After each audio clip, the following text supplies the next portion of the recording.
There you go. Good evening. Thanks you guys for being here. Before we get started today, and Mayor Lewis will be down here in just a minute, we have some missed presentations from last week, and we just want to make sure. So if you're here and I say your name, will you just wave for me so I know that we can make sure that you get your name called tonight? The first one is Sebastian Marquez. Is Sebastian here? No, okay. Juliana Valenzuela. Is Juliana here? See, this is why we do this. Audrey Everett. No Audrey? Ryan Vickers. Sophia Washburn.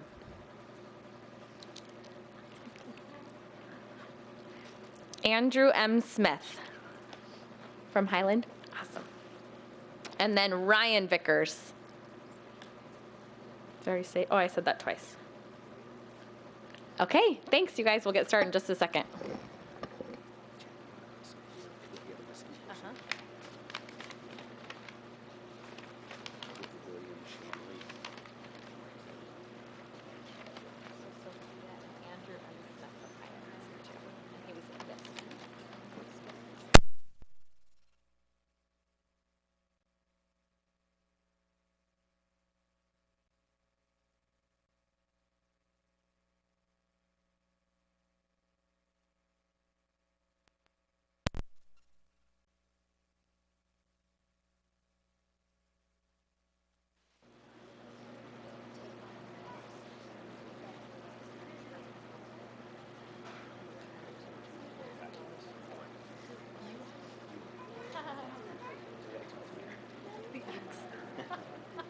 Since you got fired.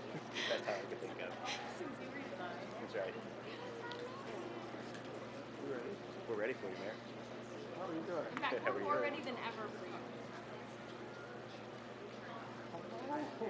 Front row seats? Yeah. I see your wonderful face, Mayor. Wonderful. You may not say that. Oh, I did not Did either. you put them after so that nobody gets confused? Did you put them after the other one? Except for Andrew first.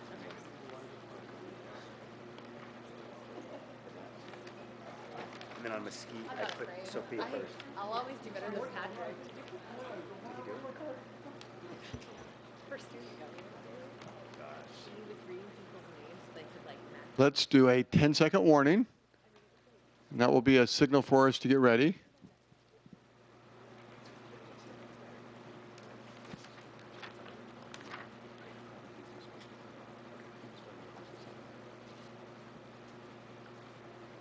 Welcome, I am Mayor John Lewis, and this is Student Citizen of the Month. This is for the Town Council, one of our favorite events to honor our students who have done some incredible things. Helping me tonight, other members of the Town Council, Councilmember Jen Daniels, Vice Mayor Ben Cooper, Councilmember Jordan Ray, Councilmember Jared Taylor, Councilmember Victor Peterson, and Councilmember Eddie Cook. Before we begin, a couple of announcements. As you came in the front doors to Town Hall, to your right was a superhero. And there's a brochure that looks like this. A week from Saturday is Kapow. And it's races at Freestone Park where you dress in superhero outfits and you get to go race, and it's lots of fun. And there's still time to sign up. The slip and slide. And the slip and slide, what else, Councilmember Taylor? There's a Or slip Councilmember and, Daniels? there's a slip and slide down one of the Freestone Hills, so you want to be there for that. Of course. It's an important. And they're in our superhero outfits, right? Okay. Also, we have some things that you can see. Is to the right of the foyer when you walk in is the Freedom Award that Gilbert received in 2011. It's one of the most prestigious awards that's given out by the Department of Defense, and you can look at that. Also, outside of the front doors is the 9/11 Memorial. And it's one of the items as far as an artifact from 9/11 that you'll really enjoy. There's only 2 artifacts from the World Trade Center that are in Arizona. That's one of the 2. It's a 1,500-pound, 8-foot beam. The other thing I mentioned related to that is we have occasionally what's called Operation Welcome Home. It's an event where a Gilbert resident who has been serving overseas in the military, when he or she comes home, we give them a welcome home. The next one to take place will be on May 16th at 5:30 p.m. You're all invited to come and be there when we would open the doors to the vehicle, that the individual to be recognized would get out of the vehicle. We would wave our American flags, come in here for about a 30-minute program. It's almost as good as Student Citizen of the Month as far as a great activity. As we now get ready to begin, at the back of the room is a card that looks like this. Our Gilbert digital team has put together a lot of different ways to know about what's happening in Gilbert, including tonight. And so you would be able to see this on the internet and pictures and so forth, and we invite you to take one of these Gilbert digital cards. Anything else you wanted me to mention on that? Okay. Oh, and Councilmember Cook, please. Well, Mayor, thank you very much. Each of your wonderful children will receive a Go Shop Gilbert bag to remind the parents to spend your money in Gilbert. So just an advertisement here. Exactly. In fact, we highly recommend that after we celebrate and recognize our Student Citizens of the Month, you have permission from me to go out and buy ice cream or different things like that. And then to get home and do chores too, right? Or homework. So, the Student Citizen of the Month has been recognized by teachers, school administrators, principals of something you've done, and sometimes you don't even know what you did. And yet, it might have been in the classroom, it might have been on the playground, in the hallway, in the lunchroom, things that caused your school leaders to notice you. And so we thank you for doing that, and you are to be highlighted tonight. Before we take the next step and start having you come up, if any of the teachers, school administrators, principals, if you could please stand and be recognized.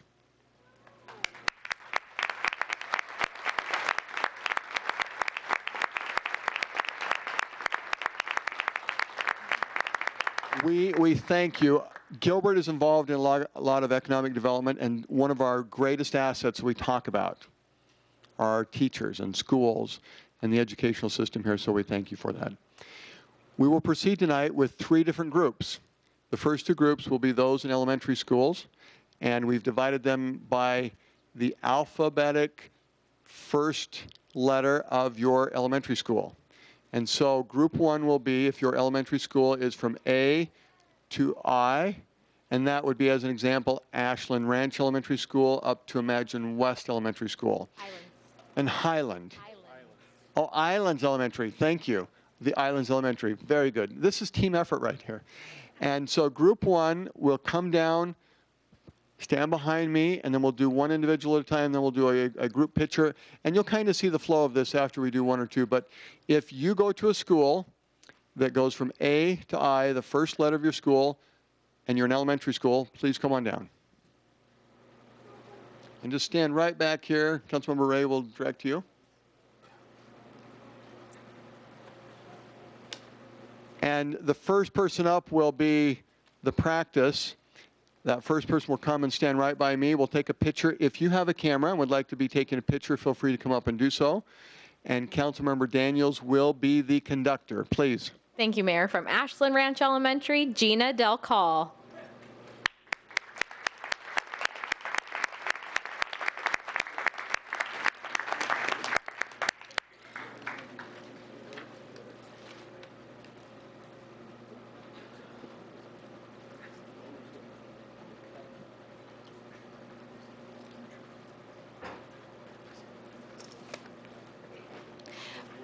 From Burke Elementary, Valerie Martinez.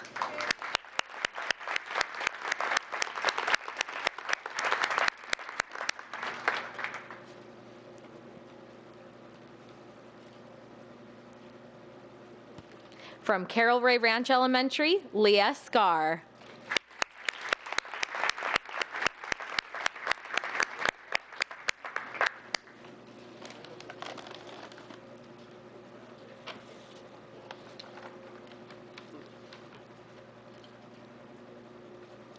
From Chaparral Elementary, Ryan Heinz.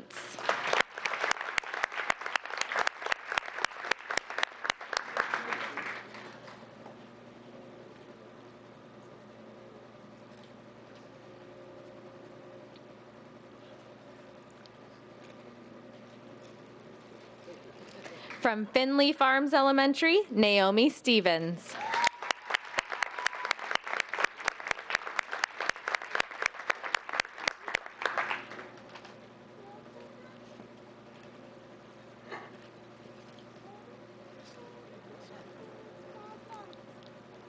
From Gilbert Elementary, Kyler Chacon.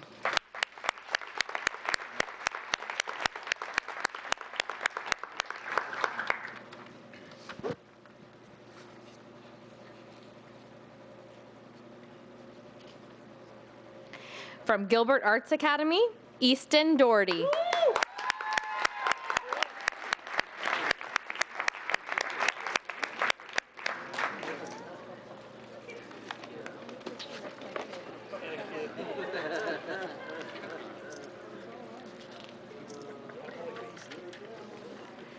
From Gateway Point Elementary, Tyler Quinn.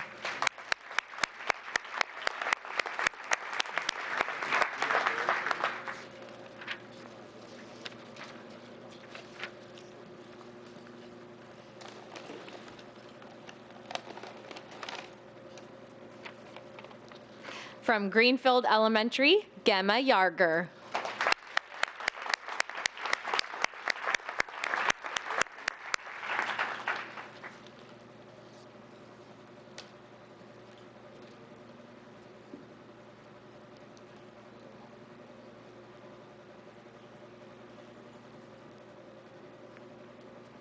From Highland Park Elementary, Kaylee Goetz.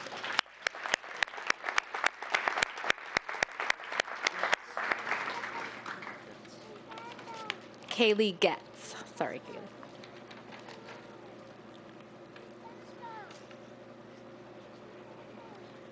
From Houston Elementary, Viviana Ortega.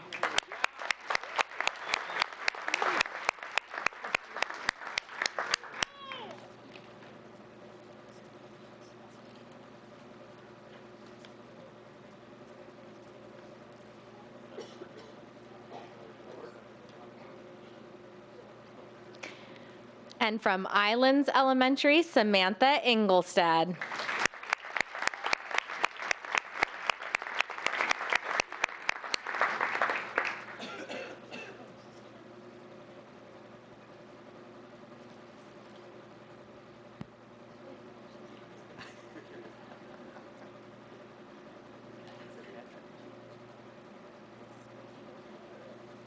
So for group one, we're going to invite you to step right up in this vicinity. We're going to do a group picture.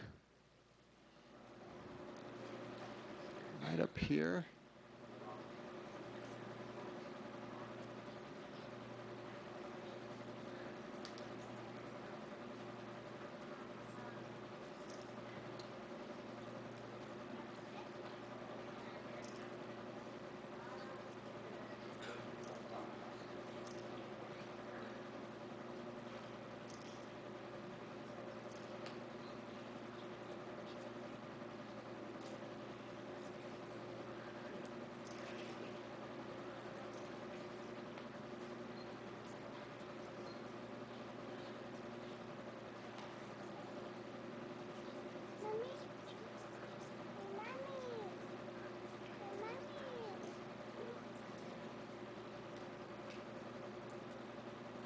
Please join me in giving group one a great big round of applause.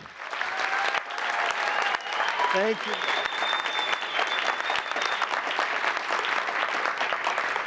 you. We invite group two, and group two would be if your school, elementary school, begins from a J to Z, please come on down. And basically that would be anyone else in elementary school. If your name was not yet read, please come down.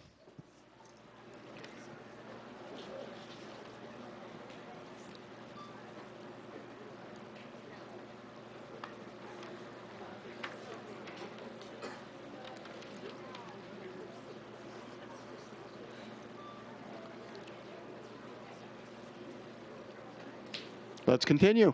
From Mesquite Elementary, William Shanley.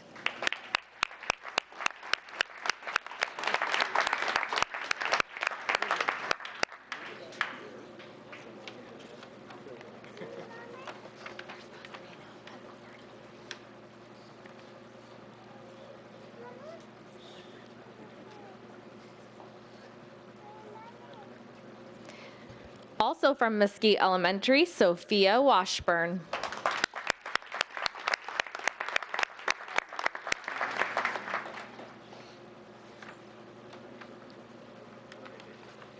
Or afterwards, have her come. That's perfect. Okay. From Neely Traditional Academy, Vanessa Gonzalez.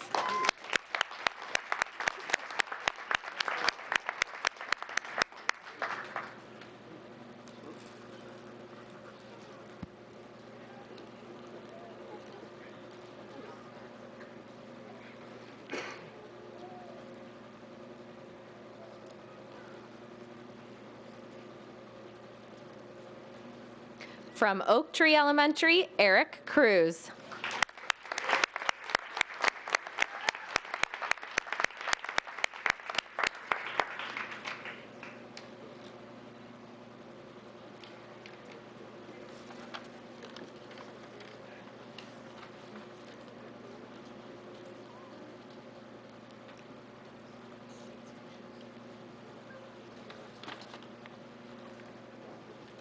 From Patterson Elementary, Zane Paget.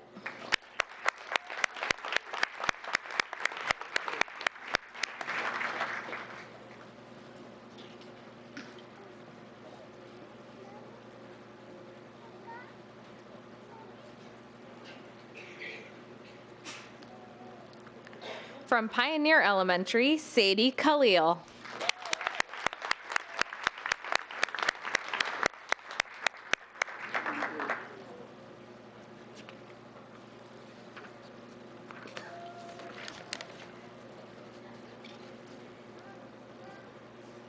From Playa del Rey Elementary, Andrew Tovar.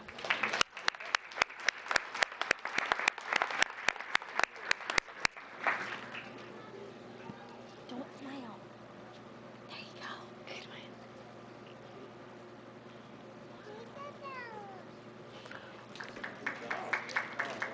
From Courts Hill Elementary, Ethan Jones.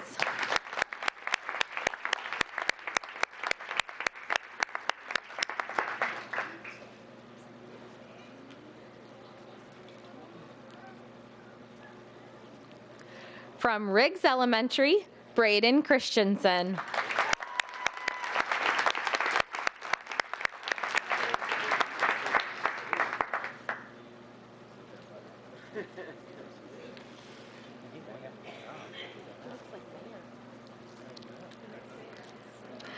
From Settlers Point Elementary, Dominic Seekman.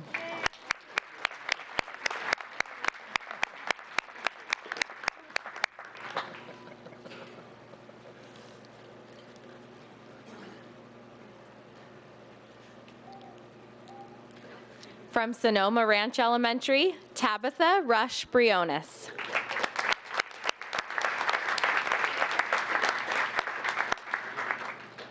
From Spectrum Elementary, Bruce Wright.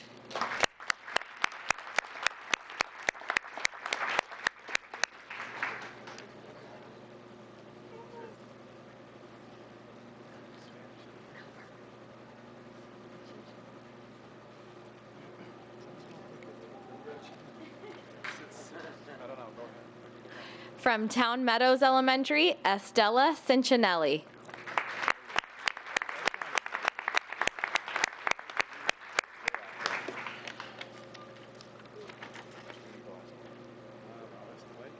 Estella, did I get your name right?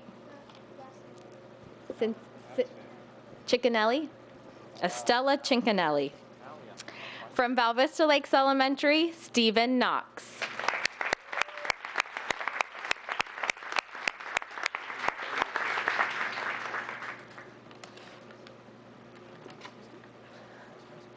Sorry, I'll pull everyone next time. I'll pull all of you.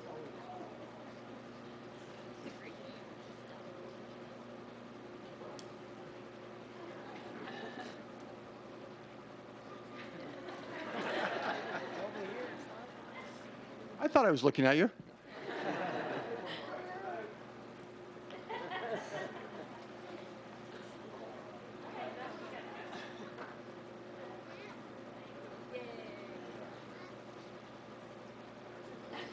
Group 2. Okay, please come on up here.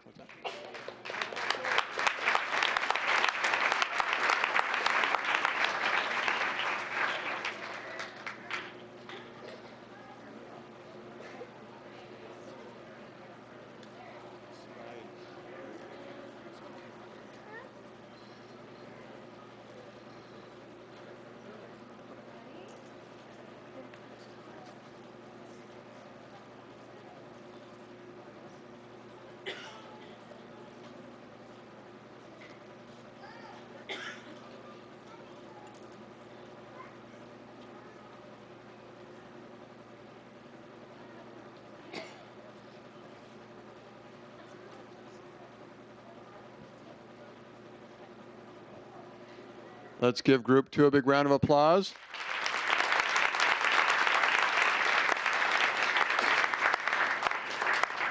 As I mentioned, if for any reason your picture doesn't quite turn out, the Gilbert Digital card will come in handy, and this is where a picture is also being taken and will be placed out there for you to look at as a second choice.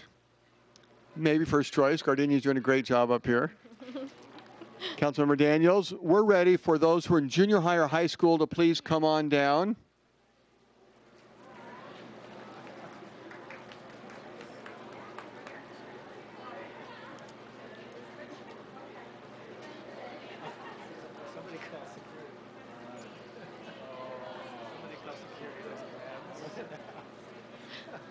I'll wear one.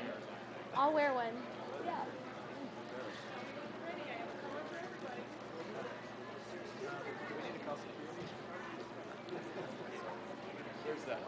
Ow. Councilmember Daniels, let's continue. Excellent. From Campo Verde High School, Savannah Adkins.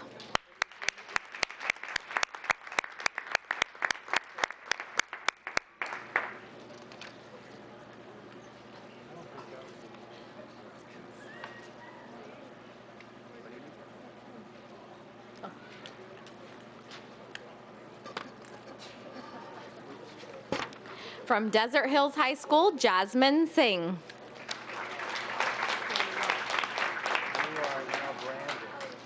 From Gilbert Early College, Elijah Todd.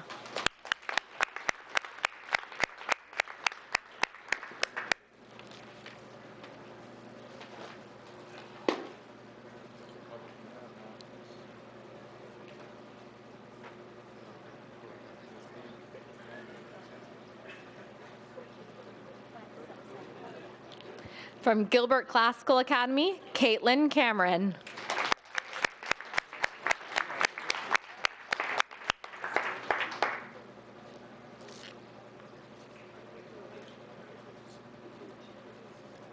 From Gilbert High, Nicole Olson.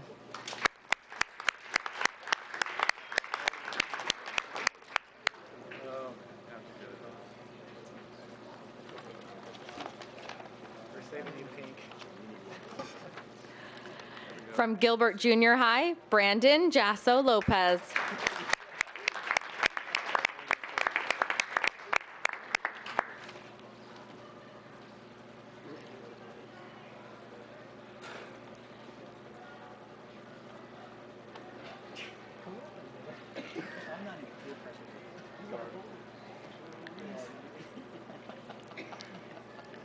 From Greenfield Junior High, Rachel Tarpley.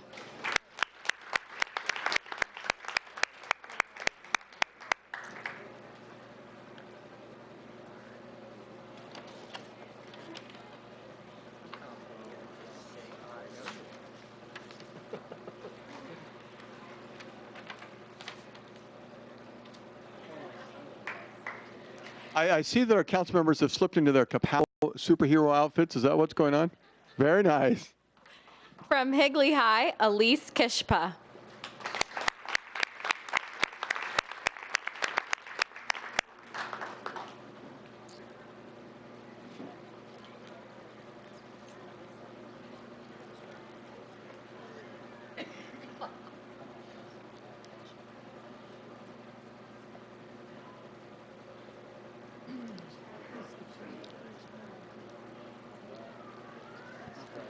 From Highland High, Andrew M. Smith.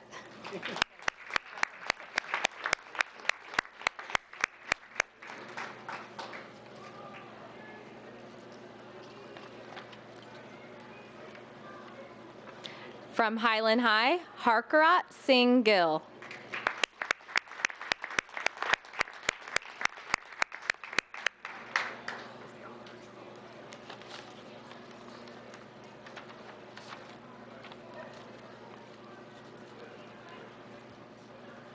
From Mesquite High School, Amalia Moreno.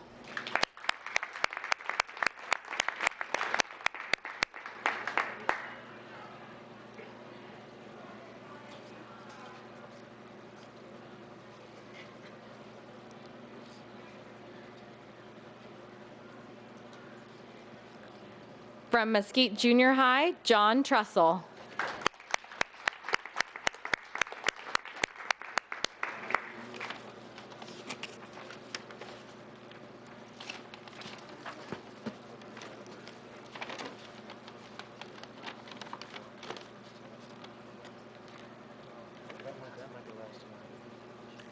From South Valley Junior High, Dalen Edge.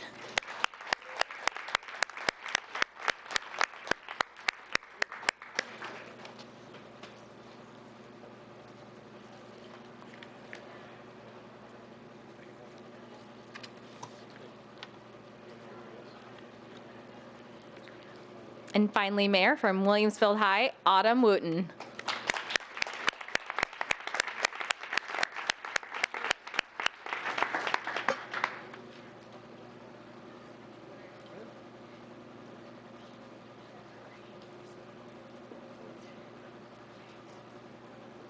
And group 3, if you can step forward, we'll do a picture together.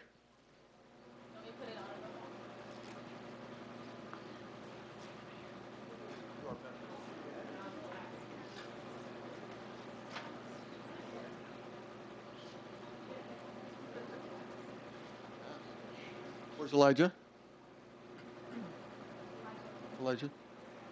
We're going to do one more one-on-one picture. For some reason, there was one thing that wasn't perfect. We're going to get it perfect.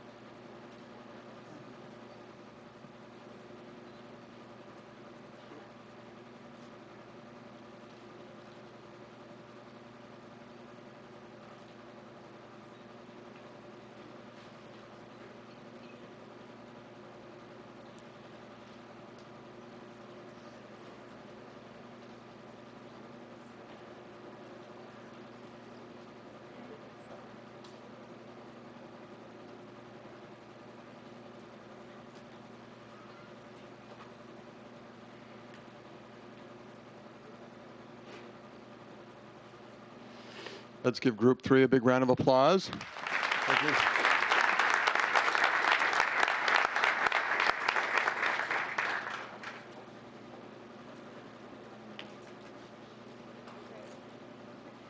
Oh, you want to be taken seriously?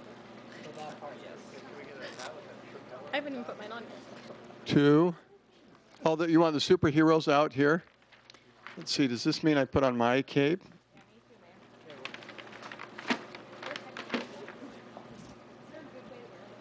Ben, can you hold it? Vice Mayor Cooper, can you hold that real fast while I get my superhero outfit on? You bet.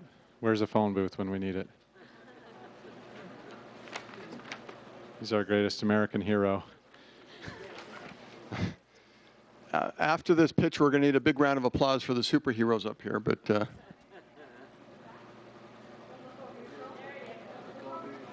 we do both?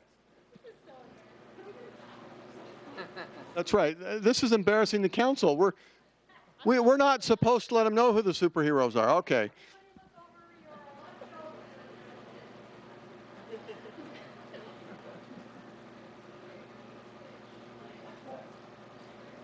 And you want one in the front, or was that it? Okay. To the parents and others who are here, thank you. And to our students, citizens of the month, we give great appreciation for you. You are the highlights tonight and some of the best in Gilbert. Keep doing what you're doing.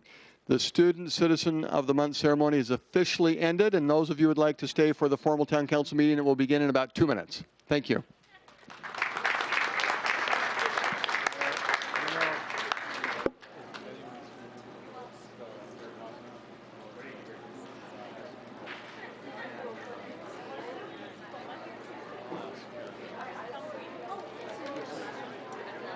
Can we get Sophia. She got Sophia. her last name again? Washburn. Washburn. She's very shy. If you can hold, I could Where is her she? with the mayor. Should I deliver it to her? Here. Yeah, that might be good. I'll Here take a is picture. Sophia. Let me get you a bag. Okay. I'd love to get a quick picture. Yeah. He's getting a bag. We've got it. We've got it. Oops, sorry. Oh, here we go.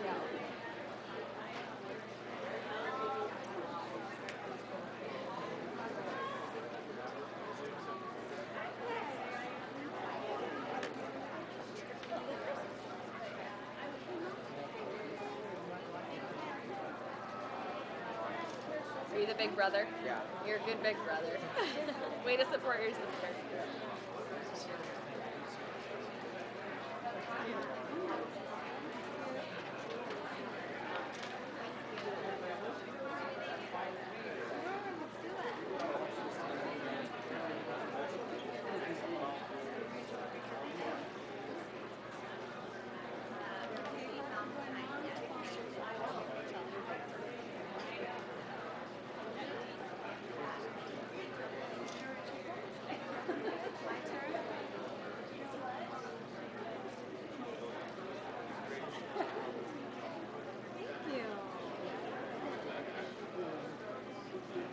I like the cake. Isn't that awesome?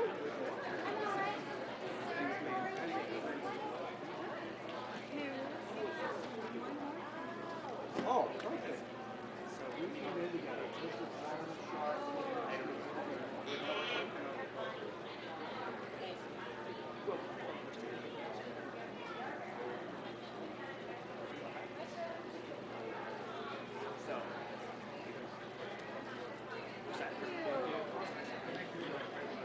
Mayor, when do you think, are you going to do the Historical Society? I never got to do that. At, during, like, right, like during their agenda item number? I missed the first part of the question. When do you want to have the Historical Society come up to do their services? Right before, right during when it gets pulled off consent and then do it?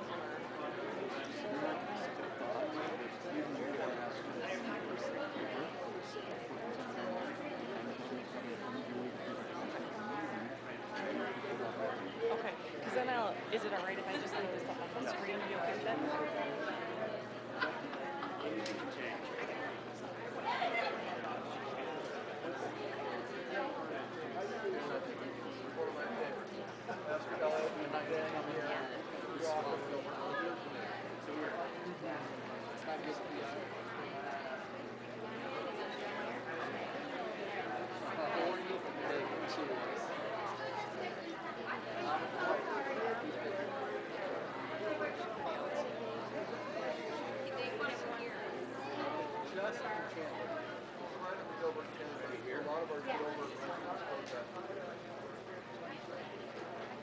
Yeah, perfect.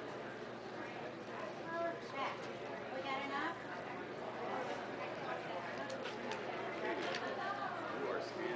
Oh! Why the blink?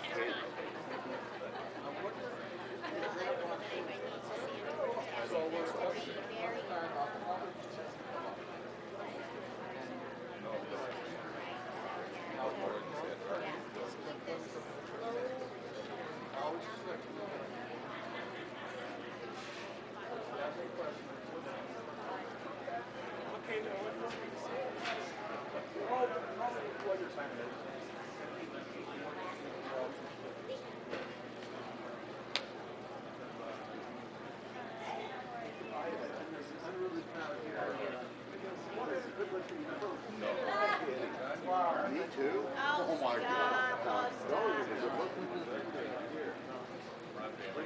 Past president, even flying with dollar. Sorry,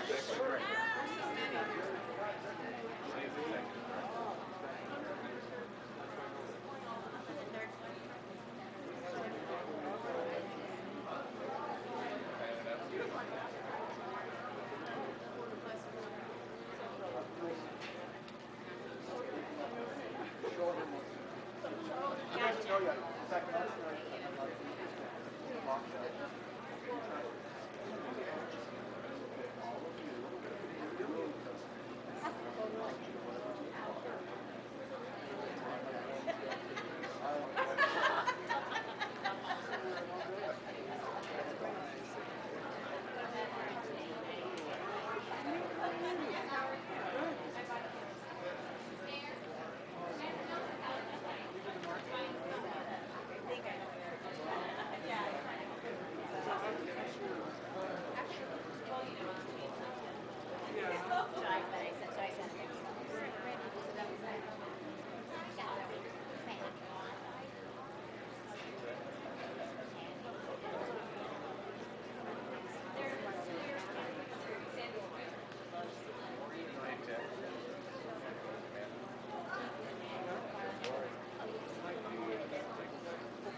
You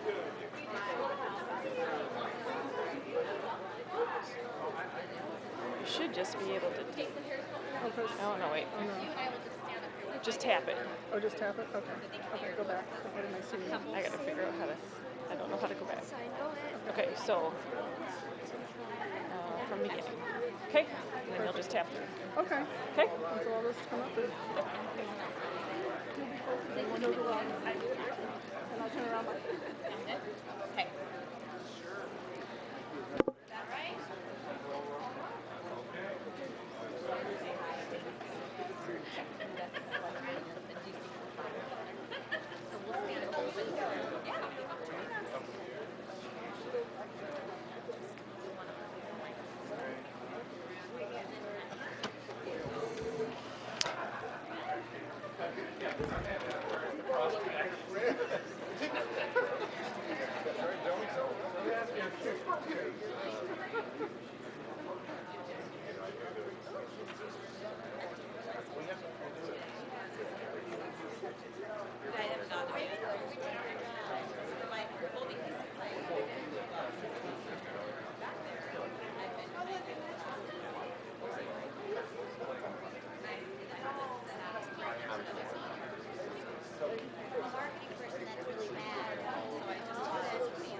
For the town council meeting, we'll put this as our 10-second warning to begin.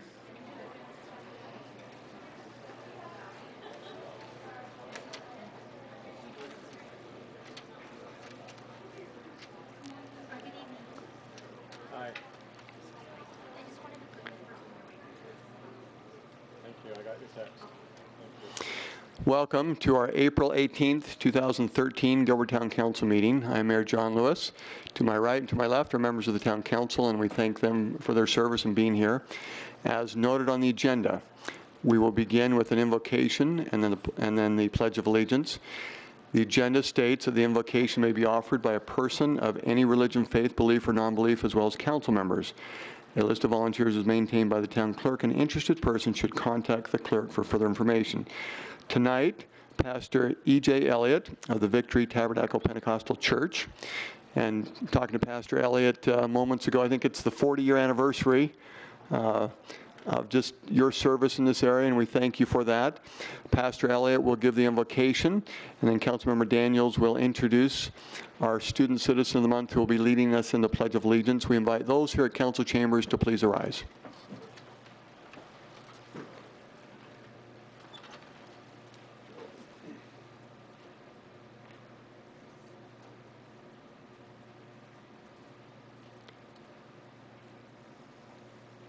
I'd like to say I was so impressed with such a wonderful bunch of boys and girls that's here tonight.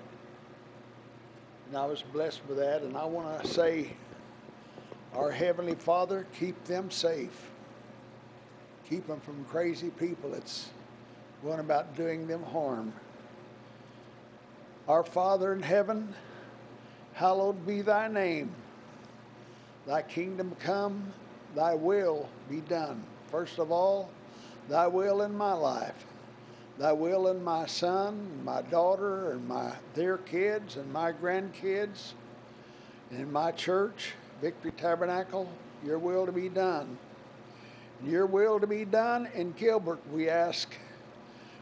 Lord, that you're in your will in the council, in the police department, and in the fire department. You'd keep them all safe. We ask you, dear Lord. Father, we ask you to keep Gilbert safe. Your will to be done in Gilbert. Your will to be done in our state, the great state of Arizona. Father, your will to be done. We ask you in our country. We ask your will, your hand to be upon our service men and women serving our country. Some have sacrificed their lives to protect our country. And we thank you, Father, for the town of Gilbert. We pray that your hand would be upon us as it always has been. We thank you for our mayor and the council and the police department and the fire department and the workers in Gilbert, the people that work for Gilbert. And we praise you, Lord. Keep us safe. Keep us from harm. We give you all the praise in the name of Jesus. Amen. Mayor Lewis, I am pleased to introduce Sadie Khalil. She's a Student Citizen of the Month from Pioneer Elementary, and she's going to lead us in the pledge. I pledge allegiance to the flag of the United States of America and to the republic for which it stands, one nation, under God, indivisible, with liberty and justice for all. Thank you, Sadie.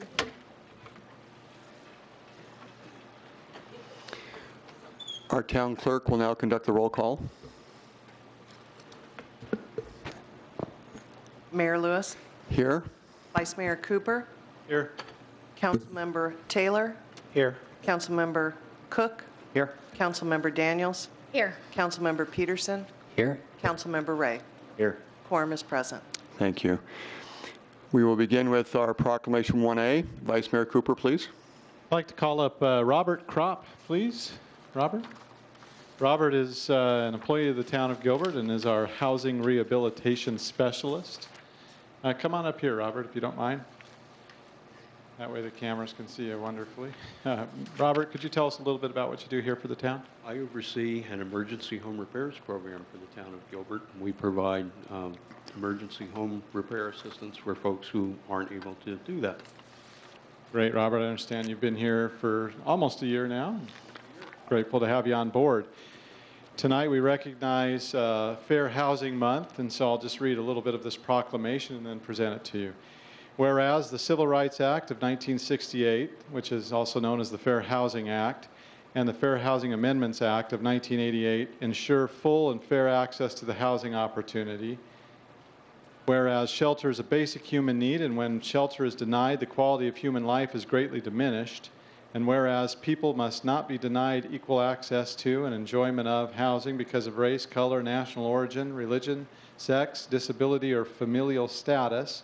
And whereas the town of Gilbert recognizes and values the efforts of those who seek to reduce barriers to full and fair housing opportunity. And whereas April is designated as Fair Housing Month, now therefore I, Mayor John Lewis, town of Gilbert, do hereby proclaim the month of April as Fair Housing Month. So thank you very much. Let me give you this.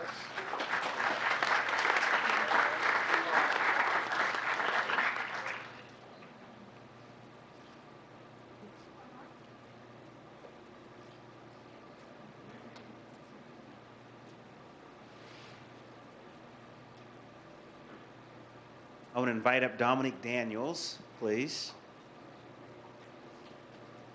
Bring that big old trophy up here, too. You got to carry that. That's too big for me to hold. Show everyone what it is. Now, for those of you who probably can't see that, or at least read what's on it, although it's plenty big, this is Dominic Daniels, and we are recognizing her and extending official congratulations for her first place finish at the 2012 USA BMX Grand National Championship held in Tulsa, Oklahoma. Now, if that wasn't good enough, This is her record 5th straight #1 in the women's pro title. Let's give her a round of applause.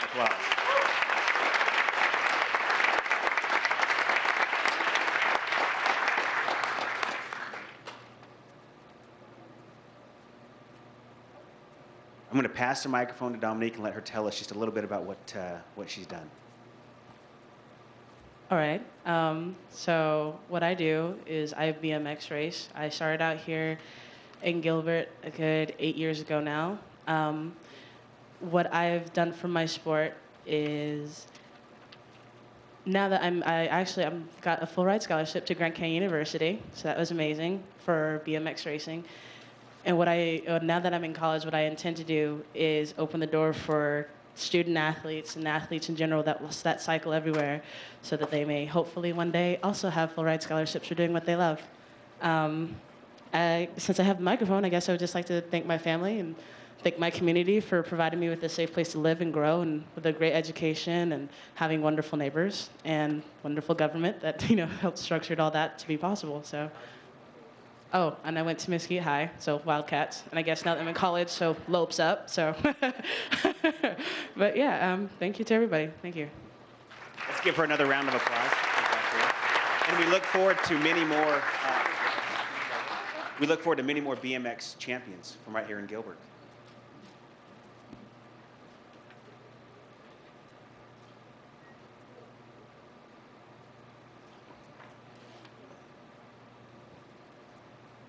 Some of you noticed Dominique was on the front cover of one of our magazines, and so this is a famous moment, and congratulations, and thank you for representing Gilbert and Arizona and the United States. And I have one more, and I'll put this under current events. John McHatton, if you could please come forward. We received word that a new field representative has been announced for Congressman Matt Salmon. As you know, Congressman Salmon represents our congressional district in Washington, D.C. His field office, located in this district, is in Gilbert, Arizona. And so to my left, I introduce John McHatton as the new field representative. And what would that mean as a current event for Gilbert citizens? Thank you, Mayor. Really do appreciate the opportunity. Basically, current events, how that applies is we need to know what the current events are. When you deal with Washington, D.C., and part of Congressman Salmon's desire is to have a bridge between his constituents, his district, and what he does in Washington, D.C. There's kind of been a disconnect, at least I've heard about a disconnect, and certainly that a bridge needs to be built. And so my responsibility is to go where the current events are, such as the meeting tonight. I was planning to be here anyway because we're very interested in what's going on in Gilbert as well as Mesa, if I can say those cities, and Chandler, if I can say that. And also, I was in Queen Creek last night, just getting information. And so this is about information sharing. It's not just one-way information. So there's Facebook. There's all sorts of ways that we can stay connected, and me attending meetings like this is just one of those ways. So I appreciate the opportunity. Thank you. And the web. Oh. Congressman Salmon's website would be one way to get in touch with you. Is that correct? Okay. Thank you.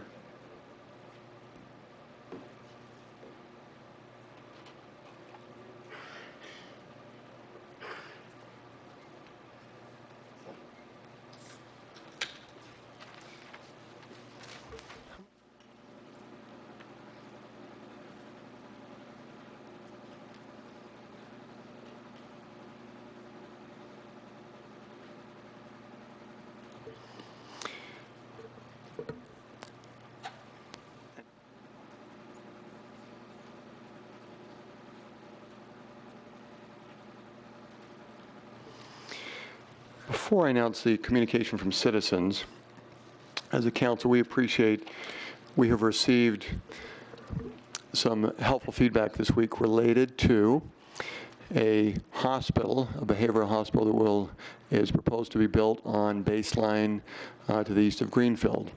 And there have been concerns voiced about that, and we understand that several of the cards will be to speak on that subject. For our citizens to know, if a topic is not on the agenda, the council is not able to talk about it. By way of, there is an agenda item that says future meetings, and so speaking to that agenda item, we have worked with some of you and received feedback, and also with the applicant of that particular site, and we are scheduling a week from Monday, April 29th at 5:30 p.m. here in council chambers, a special public meeting which will allow the applicant to come and share some additional thoughts about that particular project. Will allow additional citizens, if they were not able to come tonight, and even if you're speaking tonight, you'd be able to come and share some of your thoughts, feelings, concerns, and such. And that will be, to the best of our ability, we'll try, and anyone who sent an email, we'll be sending you notice of that meeting, and then if you could help us by sharing that with others that you know are concerned and would like to be here. So that's Monday night, April 29th. And that is not to mean you cannot speak tonight, but talking to Council or Vice Mayor Cooper, we have 10 who have requested, and then 2 who would like to have, they have some information that will go into the record of tonight's meeting, but they wish not to speak. Is that right? Yes, Mayor. That's okay. From a council perspective, and this is a challenge because we want you to be able to come and speak, but because this is a public meeting and the agenda has posted about 15 minutes for communications from citizens, you'll be given about a minute and a half.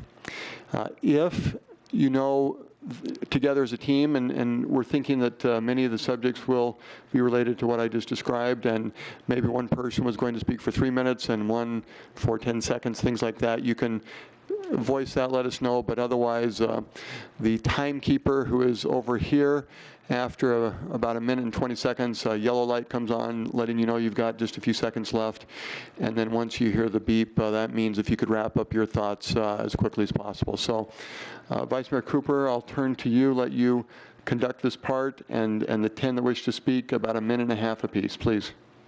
Mayor, first we'd ask Amy Peterson to come forward, and after Amy, Patricia Baker. And Amy, you'll be able to set the standard. When you come forward, you're asked to state your name and to this microphone over here, and if you are a Gilbert resident, and that's all that you need to say for the record. And then share your feelings. Okay, I'm Amy. And Amy, there's one more thing, and I neglected to read the agenda item just so the public is aware. This next part is communication from citizens. Members of the public may comment on matters within the jurisdiction of the town, but not on the agenda. The council's response is limited to responding to criticism, asking staff to review a matter commented upon, or asking that a matter be put on a future agenda. You may begin. Thank you. Before we start the time, is there anybody who is speaking that wants to defer their time to me so I can have 3 minutes over here? Is any of you all? No? Okay, if y'all... Okay. Okay. That's okay. We have a hand, so Vice Mayor Cooper and Mark will plan on 3 minutes. But that's fine. Thank you. I'm Amy Peterson. I'm a resident of Gilbert, Arizona. I first was notified I first became aware of this weekend, this Springstone Behavioral Hospital that's going in adjacent to our elementary school. And I know that we've all exchanged emails, so I don't feel like there's reason to restate all of the redundant details and facts. I want to point out that I am very aware that there is a lot of misinformation that's floating around. I have personally called every party involved in this.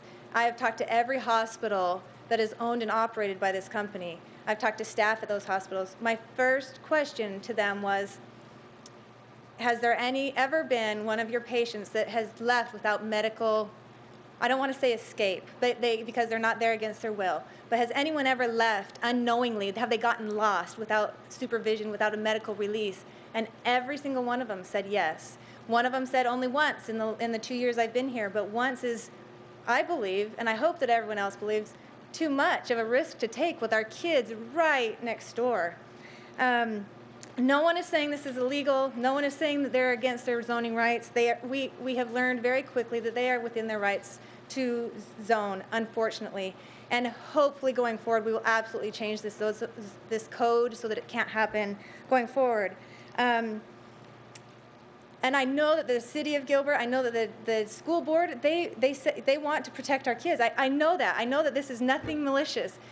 My point is that we can't protect what we're ignorant to. We can't protect what's there that we don't even know is there. And so my request tonight is that, and with planning this public meeting, you've done this, but my request tonight is in this time before the public meeting that we find all the information out that we can, and that the staff and that the applicant provides us safeguards, brings to us all of the information, not the sugar-coated information. I have talked to the chief developing operator a number of times. He has a very blanket response. He is a nice man. He is absolutely telling us things that will make us feel better. I am an educated mom, woman. I understand that these depression, anxiety, whatever, that may well be the case, that that's the majority, but it is not, that is not who we're worried about. I also want to go on the record as saying we are not against mental institutions or behavioral hospitals in Gilbert. Absolutely not. This is just the wrong location.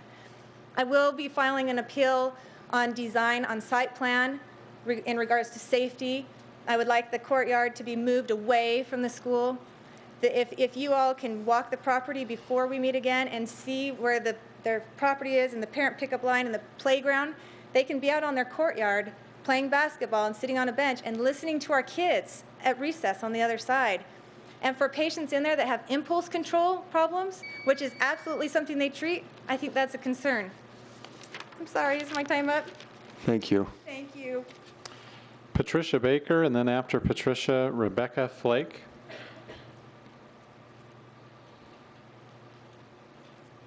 Just real quick before the time starts, is there anybody who would grant?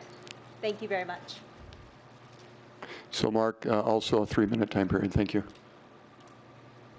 Ladies and gentlemen, I am here today, along with many others, to represent the concerns of the community regarding the Saguaro Spring project. And I'm sorry, did you state your name? Oh, my name is Patricia Baker, and Gilbert resident. I am a Gilbert resident. Okay, thank you. You may begin starting fresh.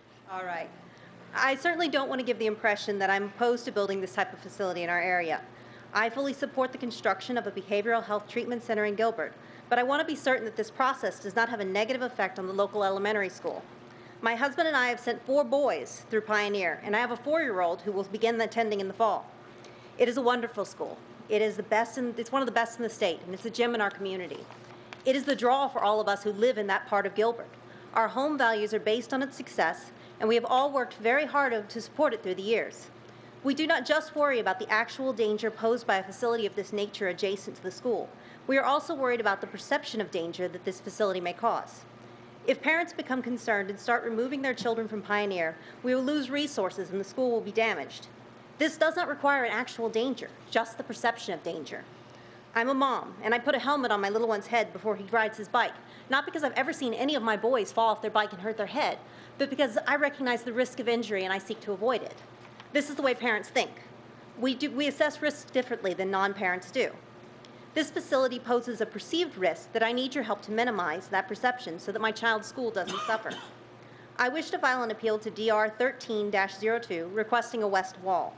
I do this for the actual safety of our children as well as the perceived safety, which in this case is an aesthetic issue.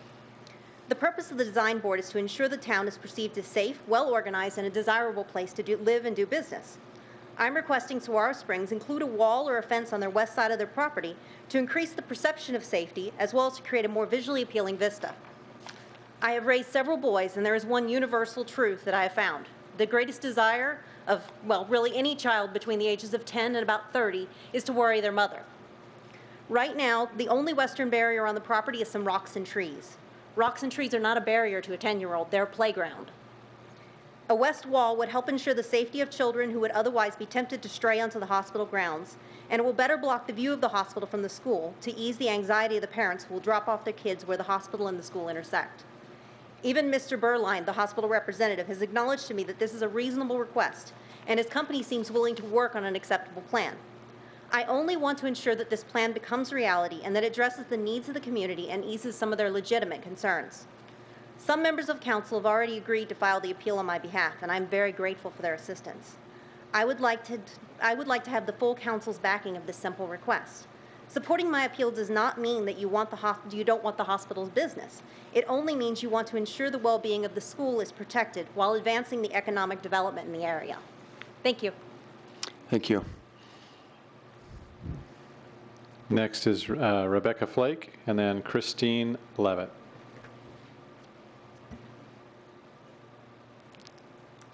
My name is Rebecca Flake, and I'm a Gilbert resident. I do not have anything planned out to say other than I have 3 kids at Pioneer, and the thought of a behavioral drug addiction hospital going in next to the school is unacceptable to me. The fact that it's zoned medical, where either an emergency hospital or this type of hospital could go in next to the elementary school, is an oversight of extreme to me. I cannot believe, with everything that's been going on in our country with safety at schools and safety, like what happened at Sandy Hook, that we're even dealing with this as being an issue. I spoke to the Chief Developing Officer today, and he let me know that they have not closed escrow. He also let me know that the city has been very helpful and excited about the new business coming in to our community. I agree with that. I agree with having a behavioral hospital, but I can't not believe that this has been overlooked, that you guys have encouraged. I feel upset, I guess, that this has been encouraged when it is being put in that location. I don't feel like me as a mother of 4 should have to be here fighting for it not to go in. I feel like that should be something that should be taken care by zoning. I know that was done in 2008 and is not your guys' responsibility, but I feel like with encouragement from you guys in LeSueur Investments and this Dan Brewer, or whatever his name is, the Chief Developing Officer, would be willing to relocate. He's going to have some costs to absorb. His escrow money, which I think if we put some pressure on the seller and the buyer, that this does not have to happen. It is not okay. It's not safe for our children. Anytime they have to build a non-scalable wall for grown men to not be able to escape, it should not be next to where my 5-year-old is playing on the kindergarten playground. That's all. Thank you. Next, we'll have Christine Levitt. After Christine, we'll have Amy Higgins. My name is Christine Levitt. And looking at this situation... And Gilbert resident, I assume. Oh, yes, I am a Gilbert resident, sorry. And I will add, too, my children are not in that school, but I am very concerned just because I see these as our children. As the city, as the town of Gilbert, we have a duty to protect the children. As a resident of Arizona, the state of Arizona has the duty to protect children, as does the nation. And we have laws. We have liquor laws where we can't be selling liquor right around an element or any school. We have gun zone laws where we can't be, where you cannot carry a gun, to these schools. And yet, we are placing this harm right next door to the elementary school, and we don't have any zoning in place to, deflect this harm. And we have even an Arizona statute where it's unlawful residency for a person, and this is Arizona Section 133727, Arizona Revised Statute. It's unlawful for a person who has been convicted of a dangerous crime against children, or if they've been convicted of that in another jurisdiction outside of Arizona, or if they are classified as a level 3 sexual offender, to reside within 1,000 feet of real property comprising an elementary school.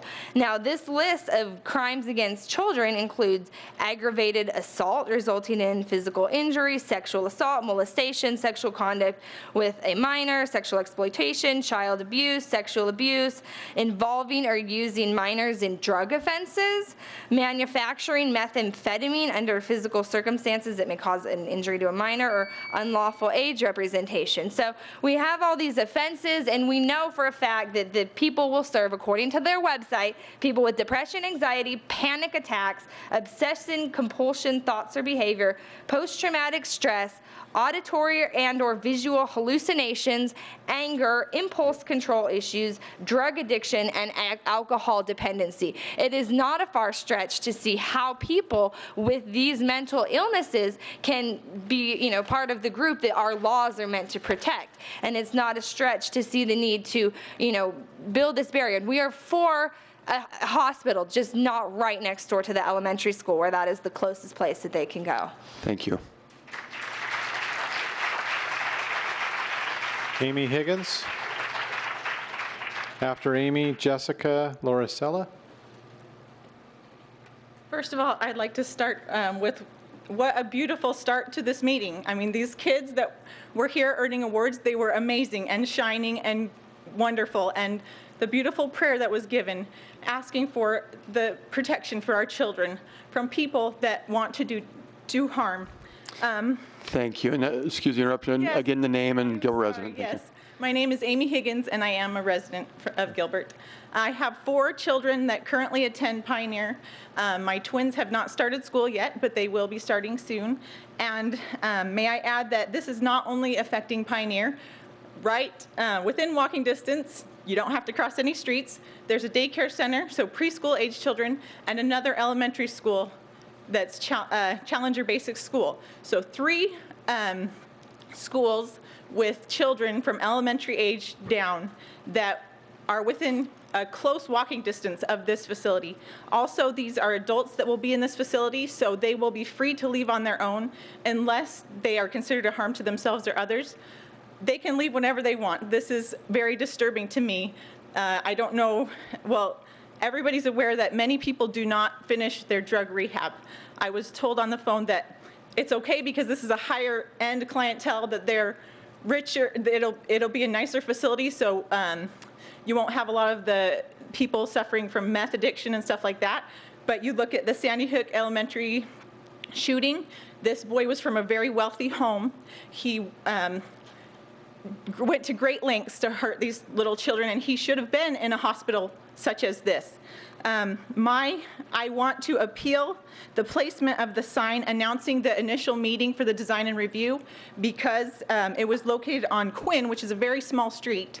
And I believe the Greenfield Park residents will be affected, but I believe many more will be affected than just those residents. The main entrance is off of Baseline. The sign needs to be put on Baseline. I am sure there will be hundreds and hundreds of more people that will be concerned to know about this going in. Thank you. Jessica Lauricella. And then Eddie Cadai. And you ceded your time, and so Ted Kelly ceded his time. Randy Gray would be next then. Jessica. Thank you. My name is Jessica Lauricella, and I am a Gilbert resident of over 10 years.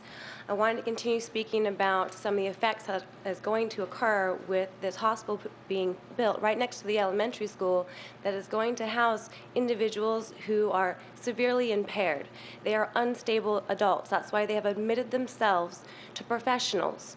Unstable adults have no purpose to be around our beautiful children who are innocently going to school.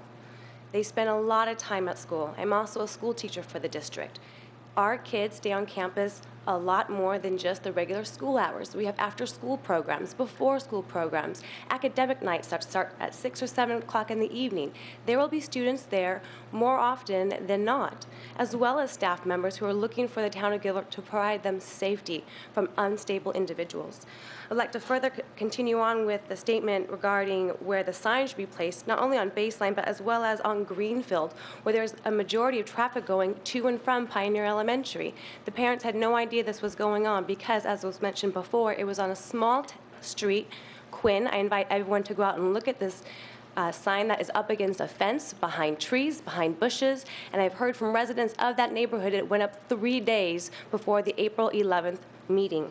I also would like to express concern that this facility would become a state-appointed facility, which means the state would take over and possibly turn it into a lockdown facility where people would have to stay the whole time.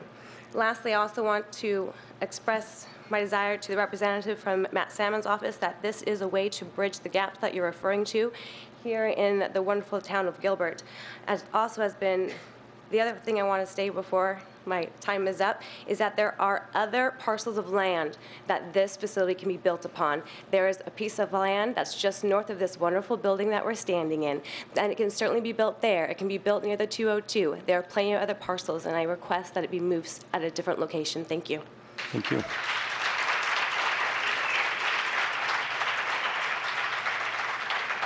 Randy Gray, and then after Randy would be George Erickson.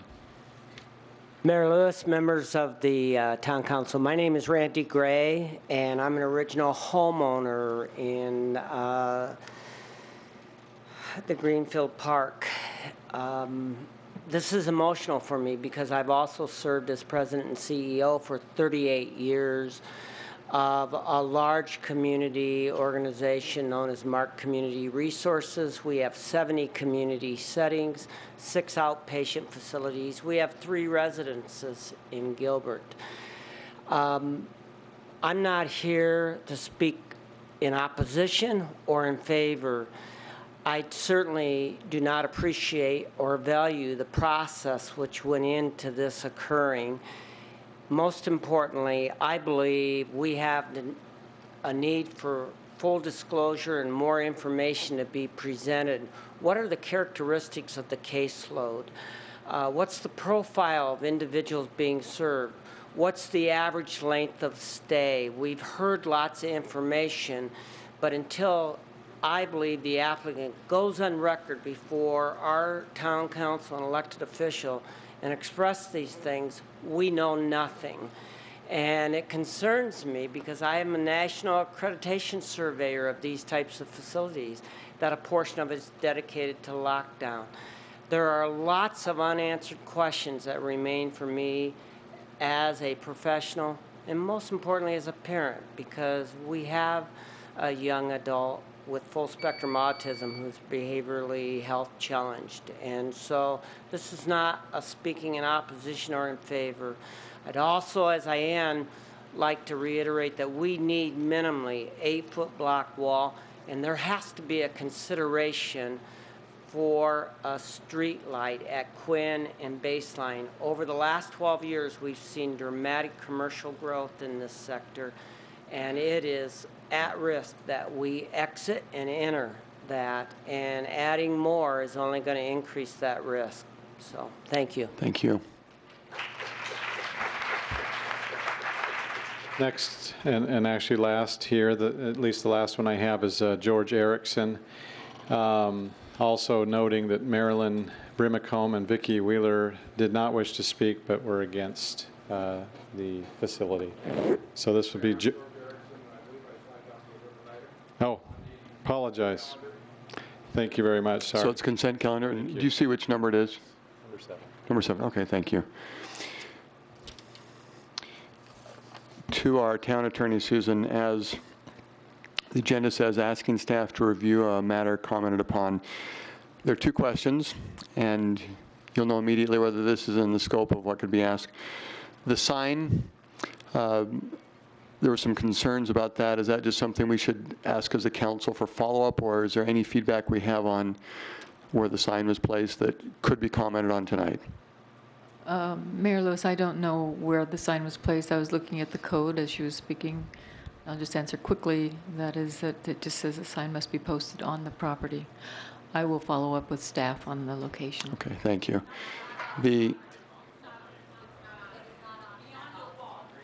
And maybe we'll follow up with staff, and certainly staff will be making sure that once that's clarified. The second question was a couple of the speakers mentioned the appeal process, and do you have some more details on that, just so the citizens can hear on Design Review Board meeting?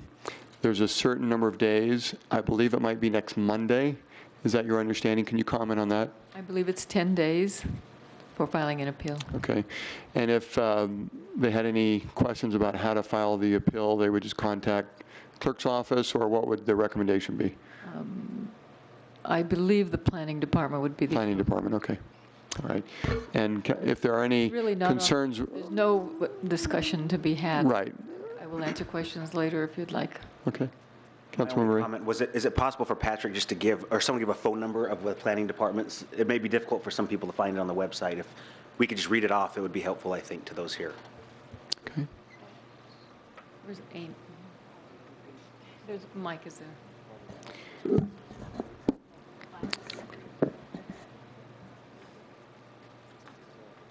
Mayor, council members, that phone number is 480-503-6700. And just ask for the planning department. Thank you. We will, oh, thank you. So the phone number 480-503-6700. Thank you. We move to the consent calendar of tonight's agenda. As noted, the items on the consent calendar may be approved by a single motion unless removed at the request of council for further discussion or action. Other items on the agenda may be added to the consent calendar and approved under a single motion. Vice Mayor Cooper, what requests do we have on the consent calendar tonight? Mayor, I move that we approve the consent calendar, items 5 through 17, except items 7, 12, and 14, which will be pulled for discussion. Thank you. Is there a second? Second. Okay, with that motion and second, please vote. Those items are approved with a 7-0 vote. Thank you. Agenda item number 7. Councilmember Cook, we had brief discussion.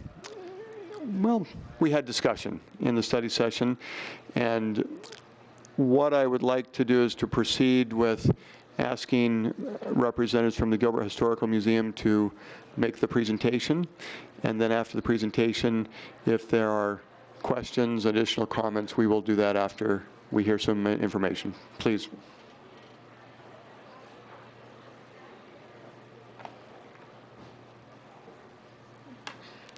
Mayor Lewis, council members, my name is Kayla Kohler. I'm the executive director of the Gilbert Historical Museum. I'm a resident of Mesa. That's a long story.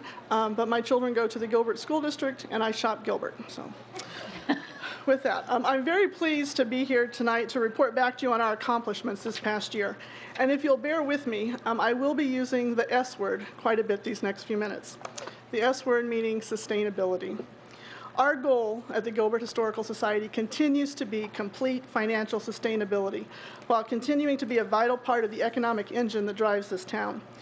Our museum, as you know, is the only building in Gilbert on the National Register of Historic Places, and we are pleased to be your partner in preserving and celebrating our town's history, as we have done in so many ways throughout the past few years. But our focus is on sustainability. And while financial sustainability is the one that gets the most attention, we know that we have to have a viable model that's relevant to this generation. Little did we know a year ago when we were here just how far we would come and how much momentum would begin towards the future sustainability of this organization. Addressing both short and long-term financial sustainability has been no small undertaking, and we are truly astounded with the visioning and the support that we've received from the community. Here are some of the highlights. First, we've improved our bottom line this past year by almost $42,000. In addition, we've raised over $23,000 of restricted funds to make major repairs to our aging building. You may know that our building was built in 1913, so this year we celebrate its 100th birthday. Through an insurance claim from damage done in the October 2010 hailstorm, we were able to secure a new roof and 4 new air conditioning units for the museum, totaling over $128,000 in improvements. I will say one of the best things that we did this past year was to de-accession, as I fondly call it, the big green monster. This took up quite a bit of real estate in our back courtyard, and we sent it off to cotton picker heaven.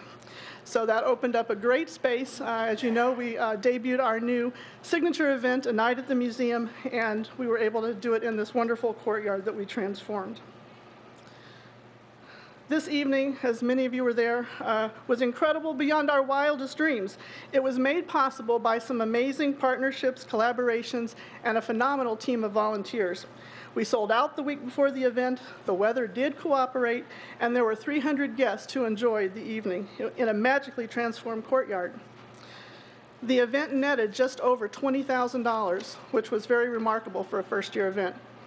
Brio Tuscan Grill was our title sponsor, and I'm very pleased to tell you that they have agreed to partner with us again next year. Next year's event will be on March 22nd, so please mark your calendars now and save that date. We also formed a steering committee comprised of a cross-section of leaders in the community to address the issue of long-term sustainability. The results have been amazing, and we are implementing some of those outcomes in our plans for next year. We did continue with our normal operations. We hosted over 5,000 visitors. We partnered with Chandler Gilbert Community College and ASU to provide internships and service learning opportunities. We are having our 8th annual Art of Quilting show, which is running right now through Memorial Day. We're getting ready for our annual Memorial Day event on May 27th. And we continue to preserve our town's history through the collection of archives, artifacts, photos, and oral histories. Whoops. Well, our plans for next year include, to move us towards sustainability, include continuing all of our normal activities, hosting the 2nd annual Night at the Museum, incorporating strategies to increase the bottom line of that event, pursuing the development of a 2nd major event, opening a new exhibit, a new temporary military exhibit on Memorial Day. This collection is from a private collector in Gilbert who has original works from Abraham Lincoln, Thomas Jefferson, Robert E. Lee, Adolf Hitler, and many more. So it's going to be a really dynamic event, so I hope that you'll come out and see that. We're also going to form a committee based on the demographics of the town and develop additional cost-effective programmatic ideas. And we will be preparing an RFP for a redesign of our back courtyard so that it is a more viable space for increased facility rentals and events. Oops, well, so much for me and technology. That's not my thing. The last thing that we're going to be doing is to continue pursuing our long-term vision of becoming a comprehensive cultural center. We're very grateful for the town's past involvement, partnership, and support of the Historical Society, and we really are anxious for the day when we don't need the financial support of the town. Our goal does continue to be complete financial sustainability, and while we can't give you an exact date of when we will have arrived, we are pleased to have made significant progress this past year towards that goal, and we look forward to even more success this next year. So we humbly ask for your consideration of the renewal of our contract with the town for $50,000 for this next fiscal year. Thank you. Vice Mayor Cooper, we also had a request for to speak. We do. We have Brad Barrett and Rod Bailey who have both indicated if needed, if desired by council, and then George Erickson, as was noted earlier. And for George, did he mention for or against? And would you like to speak? Yeah. Okay. Okay. George, please. And then for the other two, we'll see how the discussion goes for a minute. You can decide if you'd like to speak. And George, as you saw, if you could state your name and then if George you're a Gilbert Erickson, resident. and I am a Gilbert resident. For those of you I've run into with another hat, with my Legion hat, I'm Skip Erickson. I have many names. Mayor Lewis, honorable, all members of the council, superheroes one and all. I'm here tonight to speak for the Historical Society, not the museum. The name of it is the Historical Society. We all refer to it as the museum. A Historical Society containing a museum has to be a bit malleable. They don't get a new movie every Friday. Once you've been through it, maybe you won't go back the next week and the week after. But if there's a new event in the museum, you're going to go have a look what it is. What did Caleb bring in now? It's a vital part of our history. I've now lived here longer than I've lived anywhere else. I moved here in 1990. That was the year Gilbert hit 20,000, and there were horrendous predictions that someday we might have 100,000 people. Imagine that. We've exceeded that. I have found, anyone who's new here, we don't know a lot about where we live for quite a while. It's a local history of Gilbert. It's not Chicago. It's a little bit of Arizona, but it's our history. I too have an issue, as do a lot of our members, involving government money in the arts. I think this is more than the arts. I think it's our history, and I'm strongly in favor of the motion that's on the agenda, and I appreciate the opportunity to speak this evening. Thank you very much. Thank you. In the study session, And Councilmember Cook, this is a little bit for you. There was a request. And Councilmember Peterson, can you repeat that request, and then we can confirm if was there verbiage added, and so Councilmember Cook can hear this, please. Mayor, the long and short of it was that one of the original conditions of the previous contract was a self-sustainability plan. There was a specific date for that. That's come and gone. I understand the concerns of the museum that they don't have a specific date to offer. They don't want to make a commitment they can't keep. And yet I still felt that there's value for that to be part of the contract, the understanding that the support is temporary until they can become sustainable. I think that's valuable to the taxpayer to have that language included. I've read the language through that's been offered. I'm very happy with it.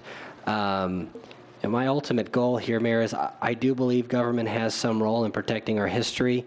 I do think we still have to make sure we do it at the lowest possible cost. I think keeping that language in there and plus looking at the progress we've seen in the last year, if I do some quick math, I kind of come up with a 40% of the way to their total sustainability in 1 year kind of number. And I think that's considerable progress. I guess if next year I feel like they're not making a good faith effort and they're not doing their part to make the most of the taxpayers' dollar, I can raise concerns then. But I'm quite satisfied. I'm very impressed with the progress they've made, Mayor. Thank you. And Councilmember Cook, this is not to say we voted on Tuesday night, but with that discussion, and I do see that the verbiage was added, and as Councilmember Peterson said, you're comfortable with it. There was a feeling that we might just proceed, but because you missed Tuesday night, do you have any additional questions? Quick comment. As it relates to the funding, I noticed that it's coming out of the Parks and Rec department. I know last year when we had the discussion, a lot of the historical board members had talked about the museum being part of economic development and tourism. So my question to the council would be, would it be possible to maybe use the 1% bed tax that is designated for tourism and apply the $50,000 as credit toward that? And one of the reasons why I say that is because, at the last council meeting, we had a discussion. Again, this is one of those frustrating things for me as it relates to the nonprofits and the agencies that receive funding. It's hard for me to look at the Child Crisis Center and the Alzheimer Association not getting any funding, but we're applying funding to, the Historical Museum. I feel more comfortable if we would consider using, the 1% from the bed tax, which is geared for tourism, which goes along with the economic development and tourism plan of the Historic Museum. I just wanted to see if there's any objection here on the council, maybe moving that. Town Manager Banger, please comment on that. Yeah, mayors, members of the council, I would want to look at our proposed budget for the upcoming year and see how we have those dollars allocated towards our tourism plan for the community. So until I could do that, I couldn't make a commitment on what that impact would be. Thank you. And Don, do you have something you wanted to say? I just saw movement there. And Mayor, I'm just making myself available should the council or the manager desire any additional comment. Okay, thank you. Councilmember Daniels. Question for Dawn, actually, while you're standing there, Dawn. The 1% bed tax goes into our general fund revenue, right? Mayor, Councilmember Daniels, that's correct. Okay, so my hesitation with changing a plan right now without understanding the budget implications would be that it's really all coming from the same place. As a council, we've identified the quantity of dollars that we're willing to spend on nonprofits, so I think that's actually a completely separate issue.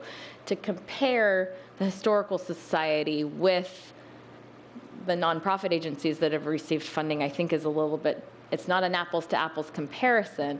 I understand what you're saying about it being a tourism piece, but it really is all from the same pot, if you will. I totally agree, but I know that the 3% is usually monies that come not necessarily from Gilbert residents, but obviously visitors to Gilbert. So again, yes, the 1%. So that, again, I'm just asking if there's, obviously some potential for some dialogue like that. I know this is probably monies that would be designated starting July 1st. My question would be, do we have enough time to maybe look in that before we make the recommendation? Is your vote predicated on that information? Your vote, Councilmember Cook? Well, obviously, I'm going to be, this sounds like from Tuesday, there's going to be a consensus anyways. So I just throw that out. Okay. And I like that question because even if it's not tied to the bed tax, one more question to Town Manager Banger and to Don. If the council said we would like it to be under economic development, because that makes sense to me, as opposed to Parks and Rec. I wasn't really paying attention to that, so I'm glad you reminded me. Would that be a problem, even for next year? To move the funding? You'll do some more research on the bed tax and answer that, but that will not happen tonight. And yet, could we shift the funds to be in the economic development budget so that in many ways it's not even close to being tied to the nonprofits, and in making that decision, which is my filter, economic development, and this makes sense from an economic development stance for me. So is there any reason we could not do that? No, there'd be no reason why we couldn't put the funds in economic development. You're okay with that, Don? So as a council, hearing that, would we be okay if we just shifted the funding cost center or department, I should say, to the Office of Economic Development, and then you can still research the bed tax question? Vice Mayor Cooper. I'm fine with that. Again, as Councilmember Daniels said, it's all coming from the same place, but as long as it's not at the expense of the programming that we have in economic development, or that we're planning to have. So if you're just moving the revenues and the expense over under that line item, it doesn't matter to me at all. And so that's fine as long as we're not cutting anything in the ED. I think we're ready for the vote. There were two that potentially wanted to speak, and how are you feeling? Okay, all right. Is there a motion on agenda item 7? Please. Mayor, I move to approve item 7 with the proposed omitted language. Second. Second. Please vote. That motion second. Let's approve with a 7-0 vote. Thank you. Agenda item number 12.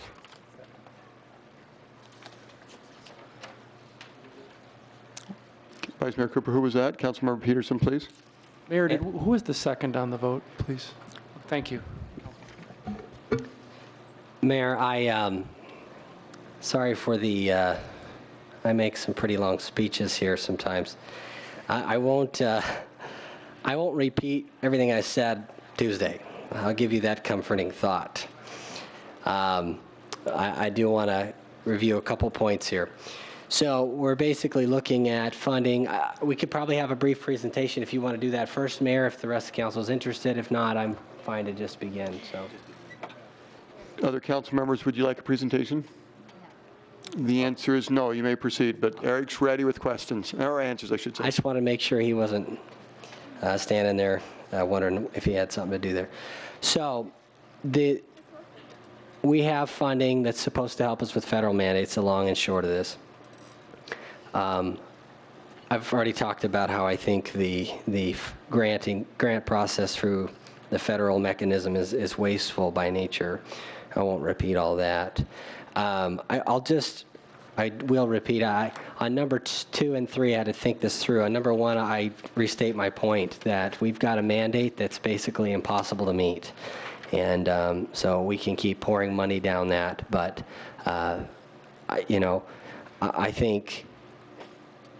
I think it's just going to be a waste. So we're going to continue to maintain our streets. So let me get into that. The first part of this funding is for a street sweeper. I do believe that's proper role of government, maintain the streets we build. But again, her funding is a lot better mechanism. This is where the people who use the streets the most pay for it the most. That's a lot better model. Also, the streets fund does have a sizable balance at this point. I know that there's some expenditures coming, but still, we're talking, the total fund is something like $30 million, and we've had $10 million in reserves for a few years, and I know there's expenditures coming out, but I still think a street sweeper, if we need one, is something we can surely cover. Not only that, we've got 2 backup street sweepers, arguably 3, depending on how you want to slice that. I think even if the one that we want to replace this year maybe clunks out on us, we've still got another backup, and next year we can kind of reassess. But again, I still think we have plenty of funds for that. The items 2 and 3, as I've gotten more information, and I do thank staff for their time, I've certainly used plenty of it asking questions. So the basic concern here is that the EPA is going to be raising standards again on carbon monoxide, PM 2.5, which is a smaller particulate, and ozone. But I just will say that the measures here will not, in my opinion, make any significant impact in compliance.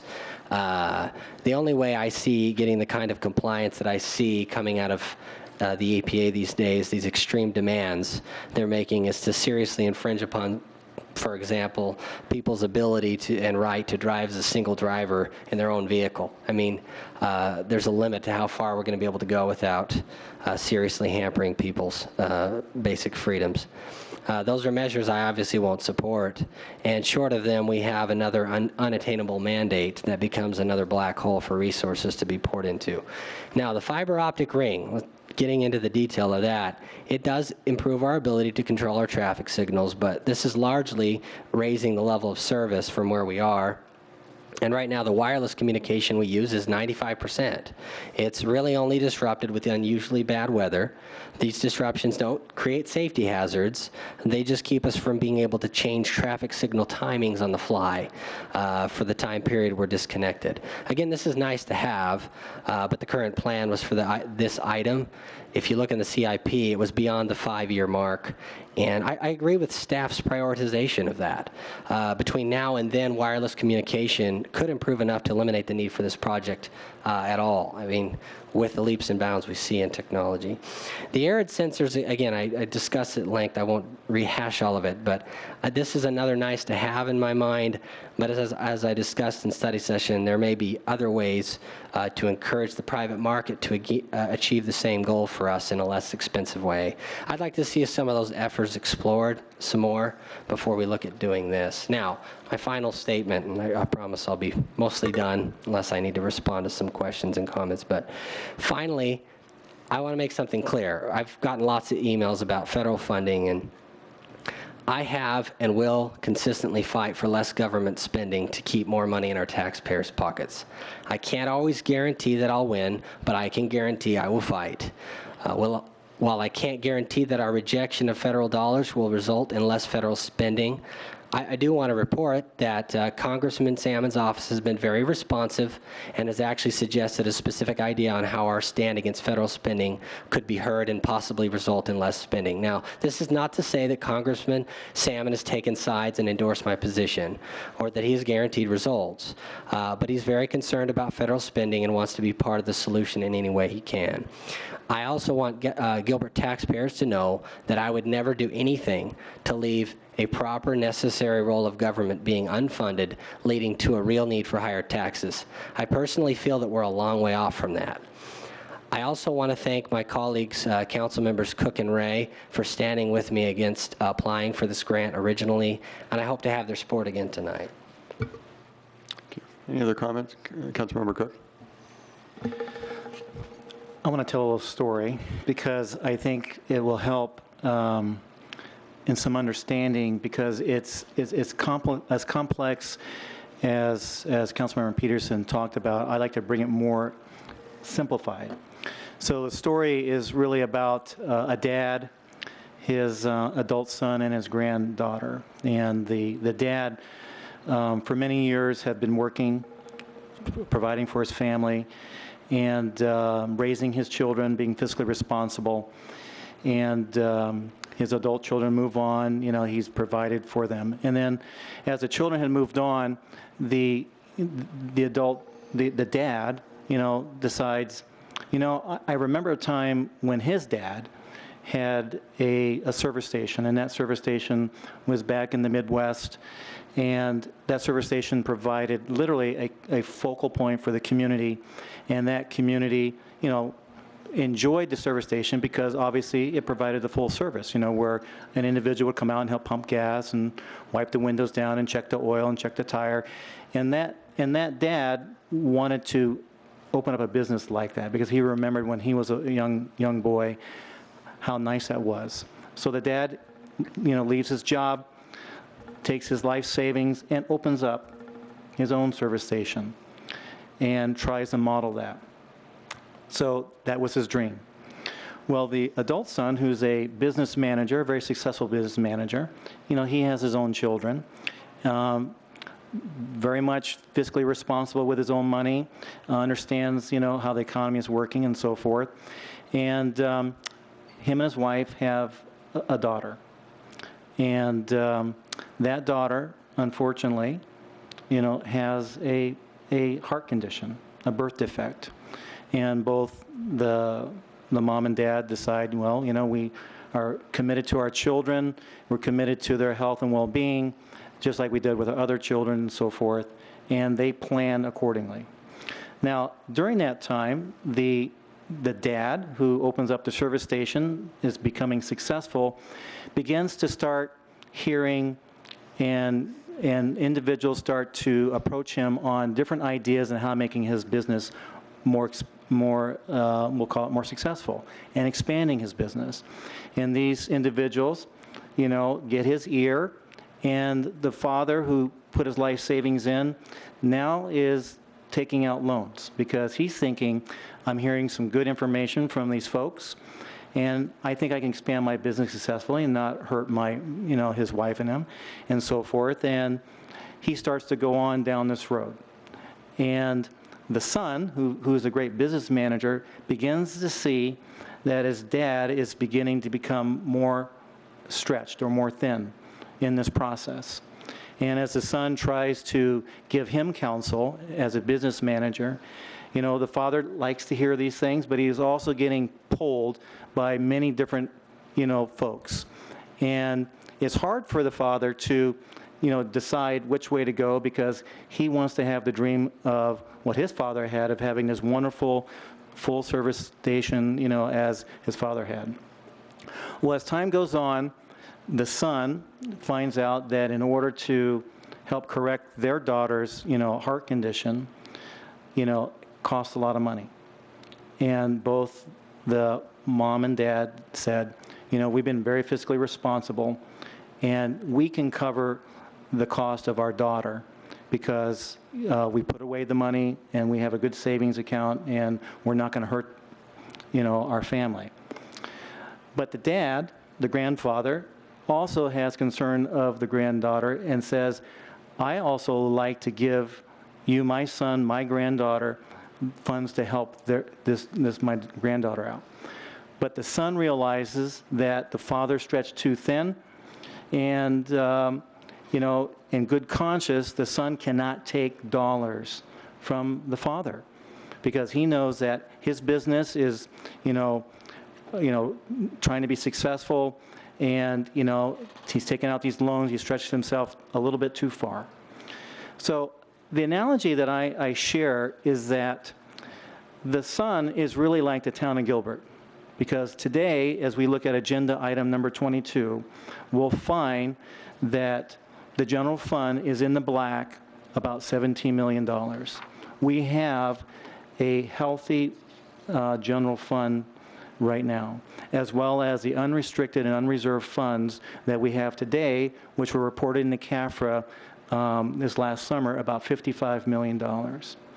Now, being the son, knowing that my dad is financially strapped and he's taken out more loans than he probably should have, I can't in good conscience ask or receive any dollars from my dad to help, my daughter in their health. And I say this only because I believe, again, if there are things in the town, if there are services that are necessary in the town, that and again, I've fought for a needs assessment, but again, if there are things that are necessary in the town that we cannot pay for ourselves, then, maybe we go out and get these federal funds. But today, I cannot, in good conscience, go get and take these dollars from the federal government when we have such a healthy fund. And again, I know this is Councilwoman Daniels asked me, this is something I should, take the lead as it relates to policy. But again, I share this in a simple form because the story I share with you is like the town of Gilbert. We don't need to take these funds. If this is necessary for our needs and they're must-haves versus nice-to-haves, and we can't pay for it, then maybe we can talk about taking grant dollars from the federal government. But we don't need to take grant dollars. We could pay for these on our own if we decide to. So that's my story, and I will be voting no for the approval of these grants. I want to ask another question on that, but Councilmember Peterson, so I will understand, on ABC, you had comments on each. Are you in favor of any of the three or against all three? I'm against all three, Mayor. Okay. Eric, Councilmember Cook brought up something that this will be very helpful for me, a need, independent of the funding source. As you look at these needs, is this something that, if we didn't use the grant, that you would be saying we need to use town funds to do A, B, and C? Mayor Lewis, I'm not sure I'm able to speak for item A because that's a Public Works Streets need that I'm bringing forward. Absolute need that we'd have to pay for here, and I would say they're not absolutely needed. They've been identified as good projects and that we want to move forward with them at some time. Okay. Nicole, did you want to help answer that? Yes, Mayor Lewis, members of the council, in reference to item A, street sweepers, at some point, yes, we would need to use funds to replace these. They are going to need replacement over time as they reach kind of the natural end of their life. So it's not a service in the town that will be going away. It's simply the funding source that would be under discussion. And did you have any comment on B and C? No, sir. Okay.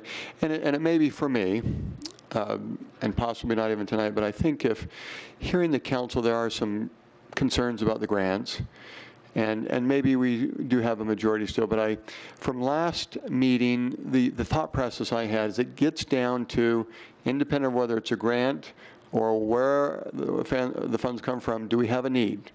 And if our professionals are saying we have a need as a council, if we have concerns, we ask questions and we look into it in more detail, but unless we're a professional in that area, we often need to trust our town leadership and move forward, especially because from a maintenance standpoint, the street sweeper is a good example. A computer is a good example. Sometimes it's still working, but if we go on a regular maintenance schedule, we will save money in the long run by replacing it.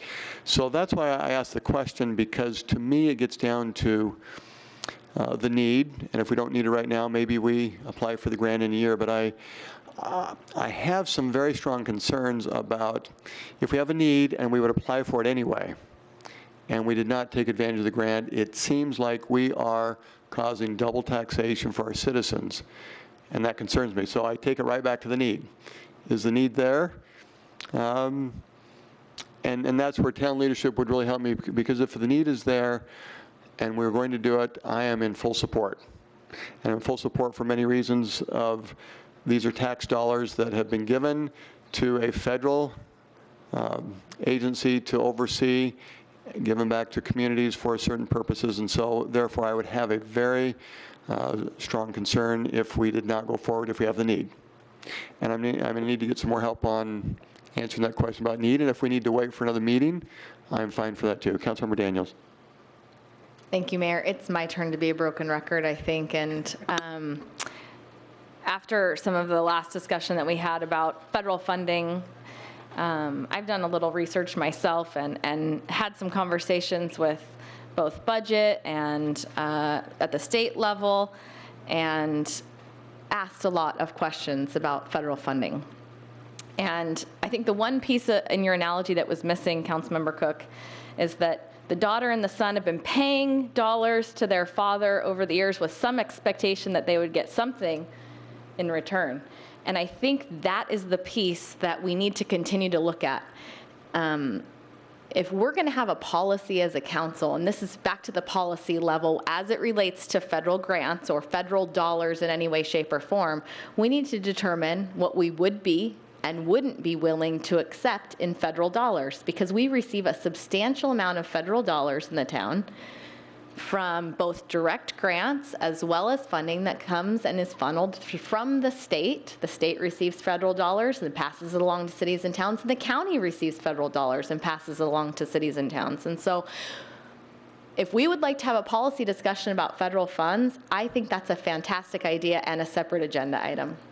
And so, Mayor Lewis, I go back to your statement about, is this a need? Our staff has identified these as needs for the community, and I think we can look and see that there is a benefit to our citizens to move forward with the projects.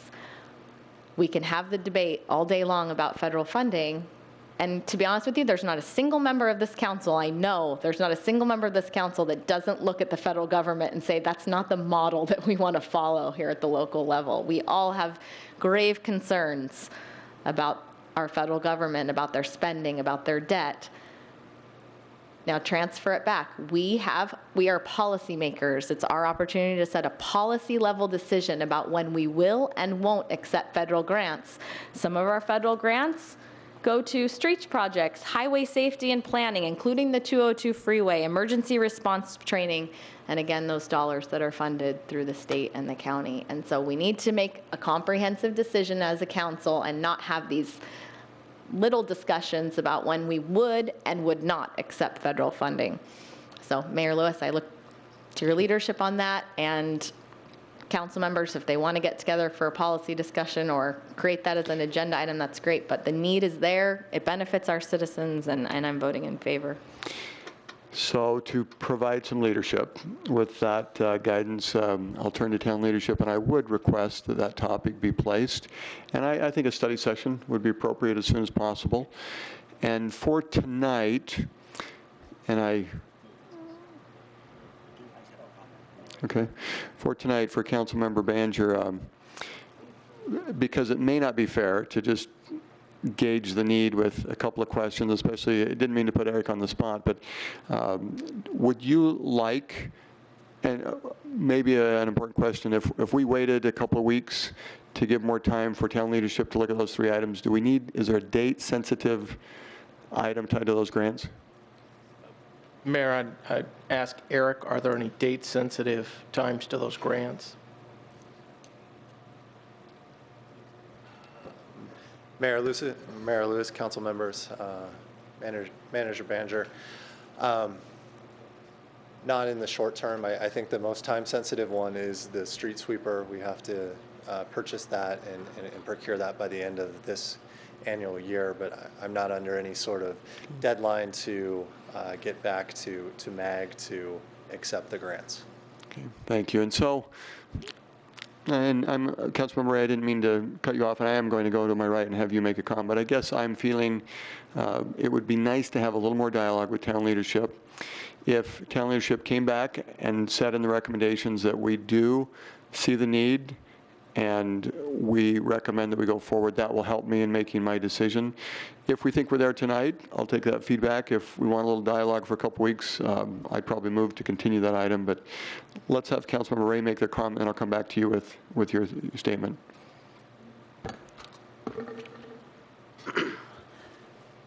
As one of our founding fathers said, John Jay, I saw one excellency when within my reach, it was brevity, and I determined to obtain it. I will be short. We're mandated by the government to do something, and they give us the money to do it so that we can fulfill this mandate. I think this is very different from taking federal funds that would benefit our town, but are not mandated by the government. So I think it's a little bit different issue. And I also agree with the comments that were made that we need to make this a policy discussion about the federal funds rather than picking apart every couple of weeks what grants are out there, not out there, and determining which ones we'll take and won't take. Thank you. I'll take some direction too on guidance you would give in the process tonight.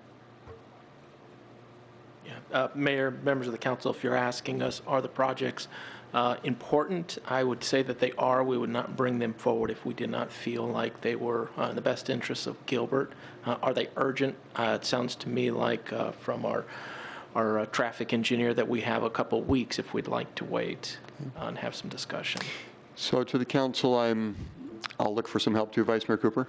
Well, my thought is, I've already explained it probably in the past, but these, I mean, we're part of a region, and I serve on the MAG Transportation Policy Committee, and so I get to see some of these reports, and sometimes I fill in at the regional council for the mayor.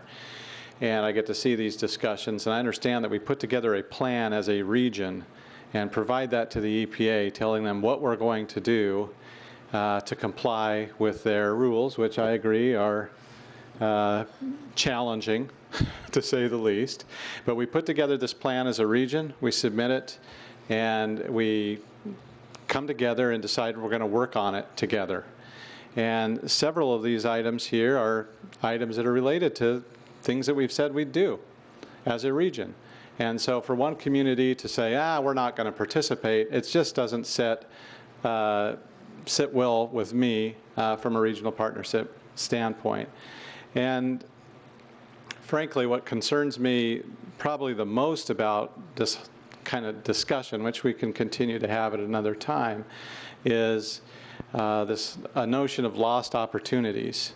If we are going to be closed-minded about these kind of opportunities, then I think as a community we're going to be selling ourselves short in future years, and we're certainly going to result in some double taxation, because if we're going to pay for these things out of our own healthy budget, then at some point we're going to be reducing what those funds could be used for elsewhere. And so I think it says a lot by saying we're not going to do this. It basically tells our team to not be creative in finding ways to be efficient for our public. And to me, the federal grants really aren't on trial, but our commitment to the public is on trial here, doing the best that we can in being efficient. And so with that, I mean, I feel like specifically in these cases that I'd be willing to make a motion tonight and would move that we approve these three items as provided to us by staff. Is there a second? Second. Mayor?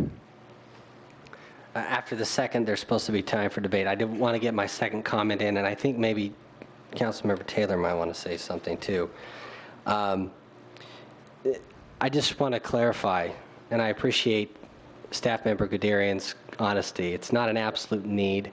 In the CIP, the largest dollar amount here is off even the 5-year plan. So is it an immediate need? I don't think that's a valid, at least a defensible argument. So the street sweeper, I don't know. I just know that we have 2 and maybe 1.5 spares. Maybe the one is breaking down, but I know we have other spares, and we have a very large streets fund that's funded by people who drive on the streets. The other thing, I don't know if we'll get this, but I'm just curious, and I'm not trying, I hate to put anyone on the spot, but I'm just genuinely confused with Councilmember Ray's change in position when he voted against these funds before. If he wishes to enlighten us on that and explain his change of mind on that, I'd appreciate it, but obviously he has no obligation. Thanks, Mayor. And I think you did.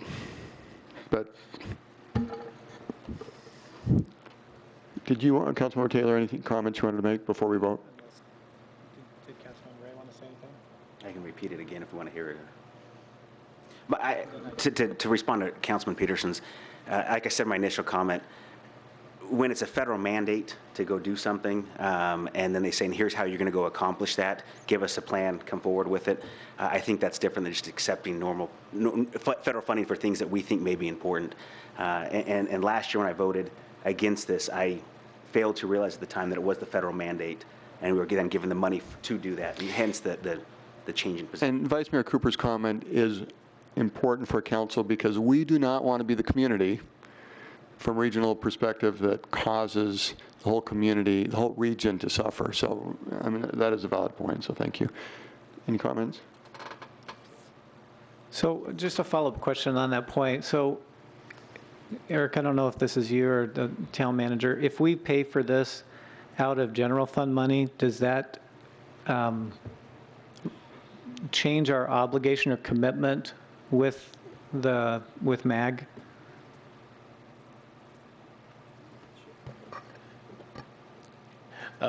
Mayor, Councilman Taylor, no, it does not.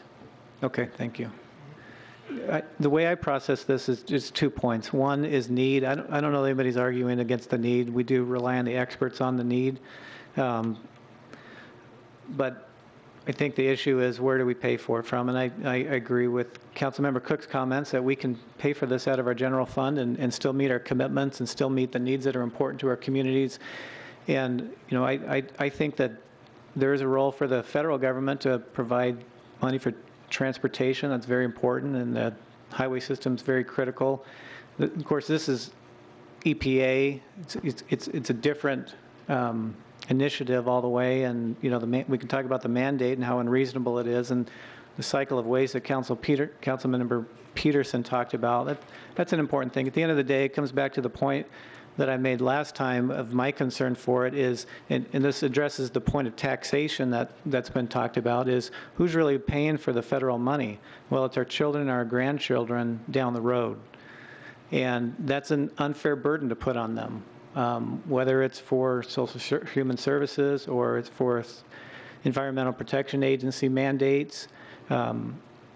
I think we need to be mindful of the whole constituency that we represent, and that includes our children who will have to pay this off in multiples, in higher interest rates or reduced purchasing power for their dollar, however the government, you know, manages that debt issue. But it's very, very important, and I think we can do a little bit. If we can do a little bit, we should do a little bit, and so I'm supporting the need with the general fund.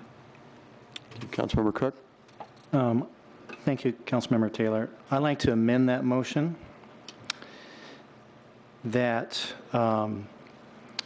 that the contracts A, B, and C be funded with general fund dollars, and we would deny the grant dollars. Is there a second? I don't think you want to fund the general fund.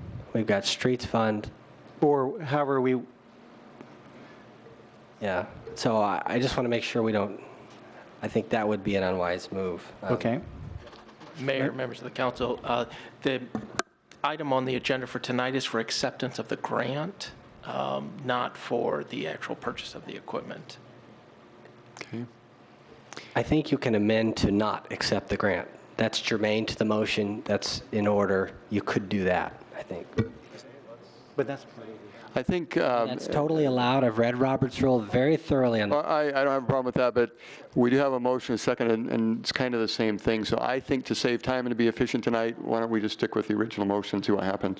Is that okay? Well, it sounds like I have to withdraw my motion based upon what I heard, but I would love to explore the possibility in the future of looking at the general fund as a mechanism for paying for these needs.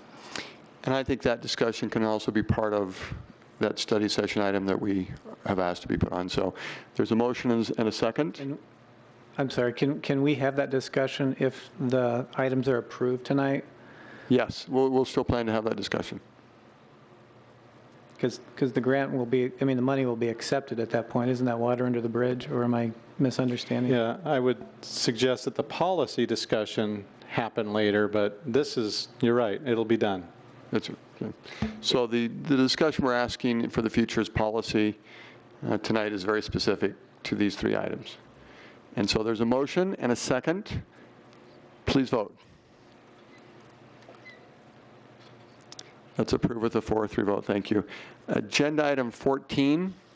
Vice Mayor Cooper, who wished to speak on that? Councilmember Peterson? Councilmember Peterson, please. Mayor, I was just hoping for the follow-up I asked for from, I think, legal counsel, just to make sure there's nothing they could hint at or that we are supporting the project in general, including whatever funding sources are required. I think I asked that. Yeah, well, you had, Kelly Schwab was here, and she said we'd have to look at the contract. I thought you guys would come back with some update on that. I don't remember that item. I thought the item you were asking about was a construction contract. I asked about two different items. Okay. I'm ready for the other one, but I don't think you asked one about this one. I did. It's fine, and staff can help with this. Is there any sense that we would be endorsing or condoning or supporting the project in general by just talking about which rail lines we think are more acceptable? Mayor, members of the council, tonight is just urging support for two proposed of the different alignments. It doesn't commit us to any funding. They have not identified funding at this point. This is just part of the process in determining the location for a potential high-speed rail line.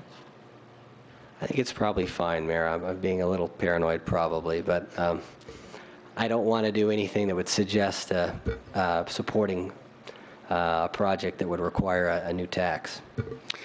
Vice Mayor Cooper. Yeah, yesterday I attended the MAG TPC meeting, and this topic generally was on the agenda as an ADOT update, and there was some discussion about funding, and of course they haven't been able to figure that out yet because they don't know which route and how much it's going to cost and that kind of thing, and so we're very early and probably haven't even really had those discussions yet. And so my feeling as I read this is we're just putting yet another voice of support in for certain routes, and the whole rest of the discussion is going to be a statewide, or at least a Phoenix and Tucson type discussion that's going to be down the road and very extensive. So, thank you. Okay, Councilmember Cook. I just have a quick question. This resolution that looks like we're going to pass, how does it get delivered? What's the goal? I mean, is it going to? Because I remember we did a kind of a similar resolution. I remember when we did the redistricting, and I went down to present that resolution in front of the redistricting committee and board, and it didn't go so well. They didn't follow the what we had agreed on. So I'm not saying I'm 0 for 1 here, but I'm trying to understand what is the goal? How does it get delivered? Does it really have an impact if we do this? Because I know I'm 0 for 1 with this. Sure. Do we have any feedback on that? Mayor Lewis. Oh, Mike. Mayor Lewis, Councilmember Cook.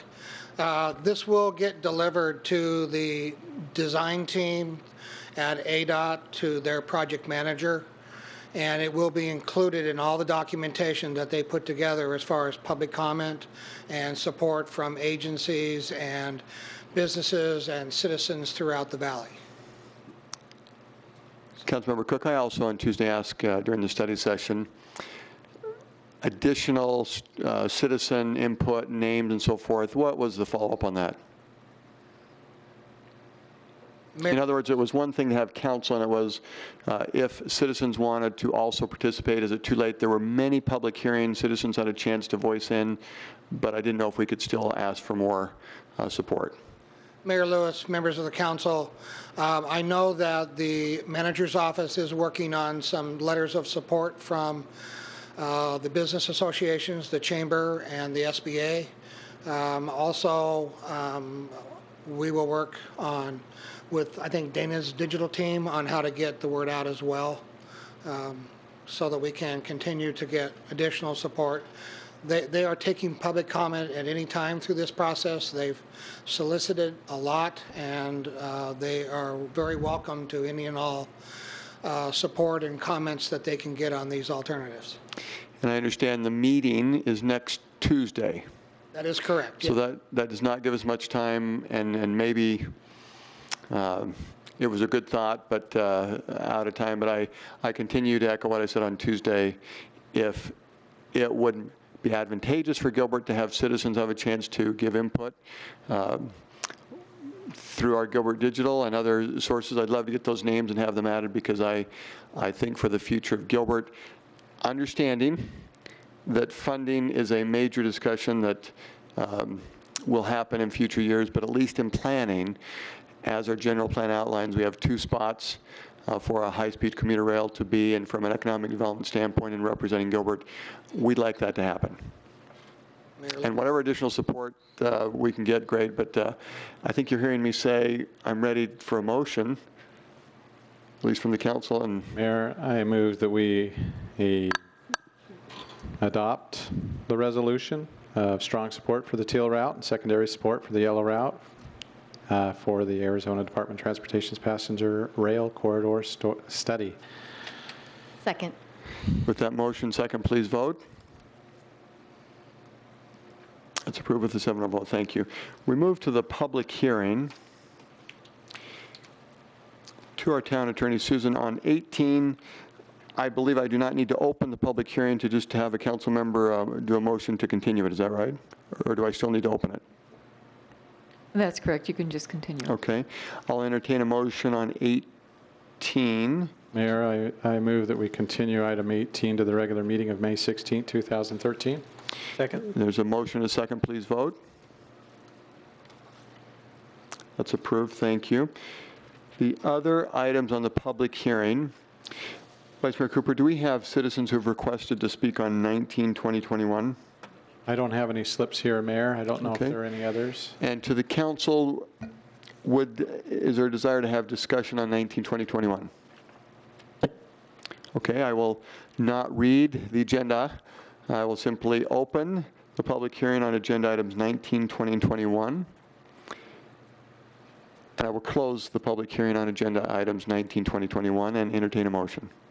Mayor, I move to approve items 19, 20, and 21. Is there a second? Second.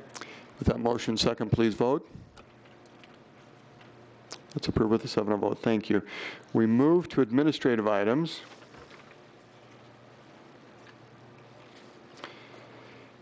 Do we, Vice Mayor Cooper, any requests to speak under administrative items? No, sir. Councilmember Peterson? Mayor, on item 24, okay. It's a brief comment. Thank you. Then let me go back to 20. Like John Jay said. Let me go back to 22. And we have, in the past, asked for a brief overview from Dawn. Dawn, please.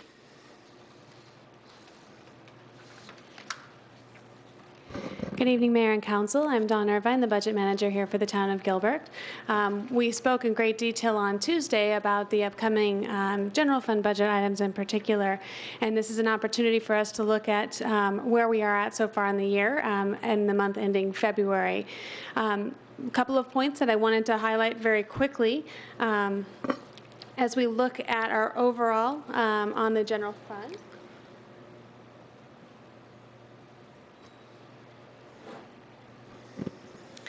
You can see we are continuing to see those revenues. What kind of? Now, okay, that's getting better. You can almost see our revenues are continuing to come in. I know we have it in our packet, but the public. Absolutely. So our general fund overall, we're looking at $3.6 million higher than what we would have anticipated over that same period of time, and that is being driven almost entirely by our increase in sales tax. Now, we did want to highlight that while much of that is based on retail, there is a large component of that is construction-based as well. We continue to lead the valley in permit activity, and that's a level that we're excited about. We're seeing tremendous growth and momentum here in the community, but it's a higher level than what we would see as our sustainable level, so we continue to look at that as a one-time available source. I also wanted to highlight the Streets Fund, and with your indulgence, Councilmember Peterson, perhaps I can provide a little bit of clarification there as well. On the Streets Fund, we began the year with a fund balance of around $10 million.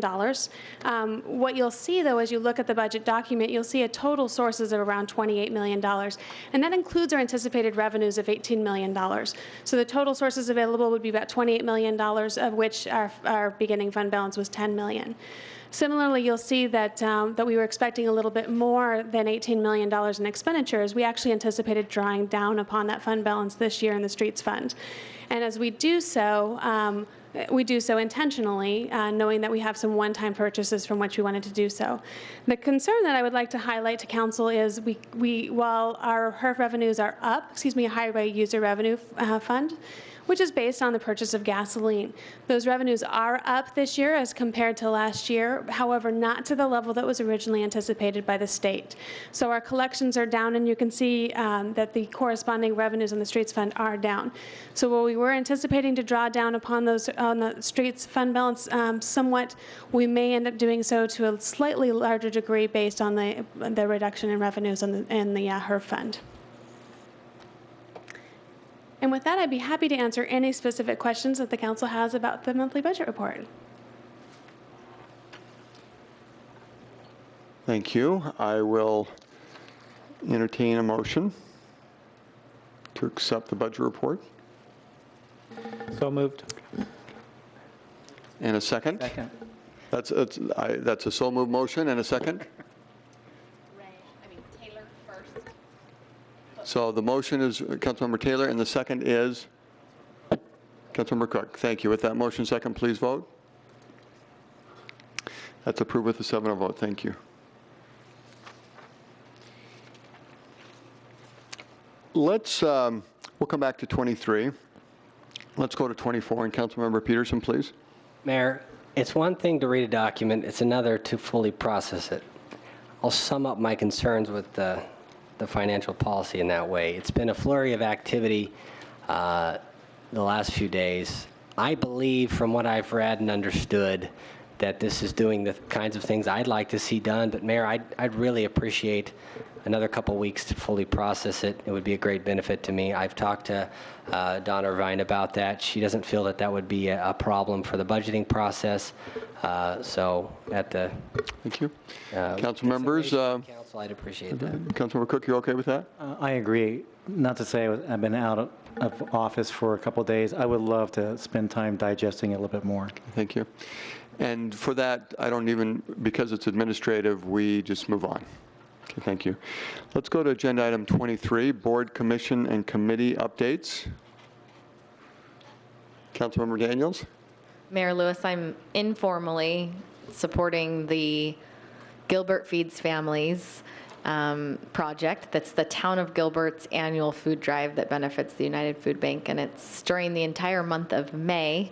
So plan accordingly. There's going to be a great kickoff. I hear Mayor Lewis is involved on May 1st, and several opportunities for us to both donate and contribute in time, energy, and effort. So there will be donation locations published on the town's website, but you can always count on one here at Town Hall as well. So plan to help us. We are frantically going to be raising food. Those summer months are tough. Thanks. To Gilbert Digital, April 30th is the bag off. And so I only say that because that's what I've got on the calendar, and it's fierce competition, Gilbert versus county versus state. And I'm going to need to keep practicing bagging groceries, and you'll hear more about it, but that will take place early in the morning on the 30th, kicking off the month of May, and fierce competition, but we're not going to lose to that county and state. Okay, thank you. Other comments on agenda item 23? Councilmember Peterson. Mayor, since it's a past event, I'll do it under the boards, commissions, committees, liaison section. The We Are Gilbert Day was a great success. We did have a few little blips we'll correct for next year, but we had almost 800 volunteers come out doing a various range of projects. Donating blood was one of them, turned out wonderfully, many of other things, and we just want to thank all the citizens for their generous giving and volunteerism, and we look forward to our next year event. Thank you. Let's move to agenda item 25. Under the future meeting, we announced April 29th, 5:30 p.m., an additional meeting. Is there any more discussion we need to have on that input that we would be giving to town leadership? Okay. Agenda item 26, report from town manager on current events. Thank you, Mayor, members of the council. Two things to announce tonight. Waste Advantage magazine, it's a national publication in the solid waste industry, recognized Gilbert's Environmental Services Department for the work they do. They were actually featured on the cover and then had a very nice feature story inside the magazine. And then the Arizona Water Association has chosen the Neely Wastewater Treatment Plant as the wastewater treatment plant of the year in the large plant category. So congratulations to everyone at the Neely wastewater treatment plant and our wastewater treatment crew as well. That's a great honor. Thank you. Agenda item 27, report from council members on current events. Councilmember Ray. This Saturday, as was shown earlier in the meeting, is the Kapow Superhero Adventure Run. And actually a week from Saturday. Correct, a week from Saturday. Okay. And there's some great capes that are floating around council chambers, if anyone wants one. But there's a few different runs. There's the half mile, the 1 mile, the 2 mile. Lots of different fun races as you get to dress up as your favorite superhero. And again, that's April 27th on Saturday at Freestone Park. Thank you. Any other 27 items? Let's go to agenda item 28, report from the mayor on current events. I've got 4. First, yesterday, a significant event took place at Able Engineering, which is just south of the Gateway Airport. The U.S. Deputy Secretary of Commerce, Dr. Blank, came to our area and recognized Able Engineering, recognized the Gateway Airport for a significant project that had taken place at Able Engineering, also talked about manufacturing in the United States. And it's not common to have a member of the cabinet come, and so we had a lot of people there, a great event, and I think significant for our region as far as being recognized. The second item, the council members received late afternoon a PowerPoint from a meeting that took place at the City of Chandler buildings, and it was the East Valley Partnership that arranged for today of our communities in East Valley to come together to receive a update of what had been happening the last few months in looking at how our East Valley was perceived from a regional perspective. And some of the results that you'll see in the PowerPoint, if someone said East Valley to an individual outside of Arizona, there is very little recognition. And so in helping market the assets of the East Valley, which many great assets in Gilbert and in our neighboring communities, there will be a change, and we don't know that change yet. There are 6 steps in their project, and they gave a summary through the first 4 steps, and they did announce, though, that either June 12th or June 13th, there will actually be a new brand name that will be proposed for the East Valley. And the components of this project that is going forward is not so much that the brand is the key thing, it's more what can happen in helping market and identify our area in a way that it will be recognizable in the future. So that's more to come, and that's just giving you a few details about that PowerPoint that you can look at. An outside agency came and compared our area nationwide and in the state, and the findings are such that a new brand other than East Valley is needed, was a conclusion given today. The third item I mentioned, we had 5 Town of Gilbert team members attend a tour today of Wisdom Natural Brands, which is very close to EchoStar in our northwest part of Gilbert. They produce many products, including the sweet leaf products, and it was just wonderful to be there. And so without giving a lot of additional details, I will say that we have another thriving business in Gilbert, and they were appreciative of what the town of Gilbert is doing, our business-friendly environment, our open-to-business culture, and we are glad to hear that they're going to be expanding. The last thing I mentioned this morning, twice a year we are having our Ambassador Forum, and this morning was another Ambassador Forum, and we thank John Zupan, Amanda Elliott for their efforts to bring us together. The theme today was getting Gilbert college and career ready. And in addition to a keynote speaker, our superintendent of public instruction from a state perspective, John Huppenthal. We also had a special guest speaker that talked about STEM from a state perspective, regional perspective, Beth Broom. And then we ended with a panel of 6 business leaders, appreciated their efforts. And then we ended with the mayor giving a quote with an individual that we have given our thoughts and feelings to for his life of what he did in Arizona, Eddie Basha. And so related to education, it just seemed fitting to end tonight with that quote with our theme of getting Gilbert College and Career Ready, where he said, make education your business. It will feed your future. Thank you to the council, to town leadership. Meeting adjourned.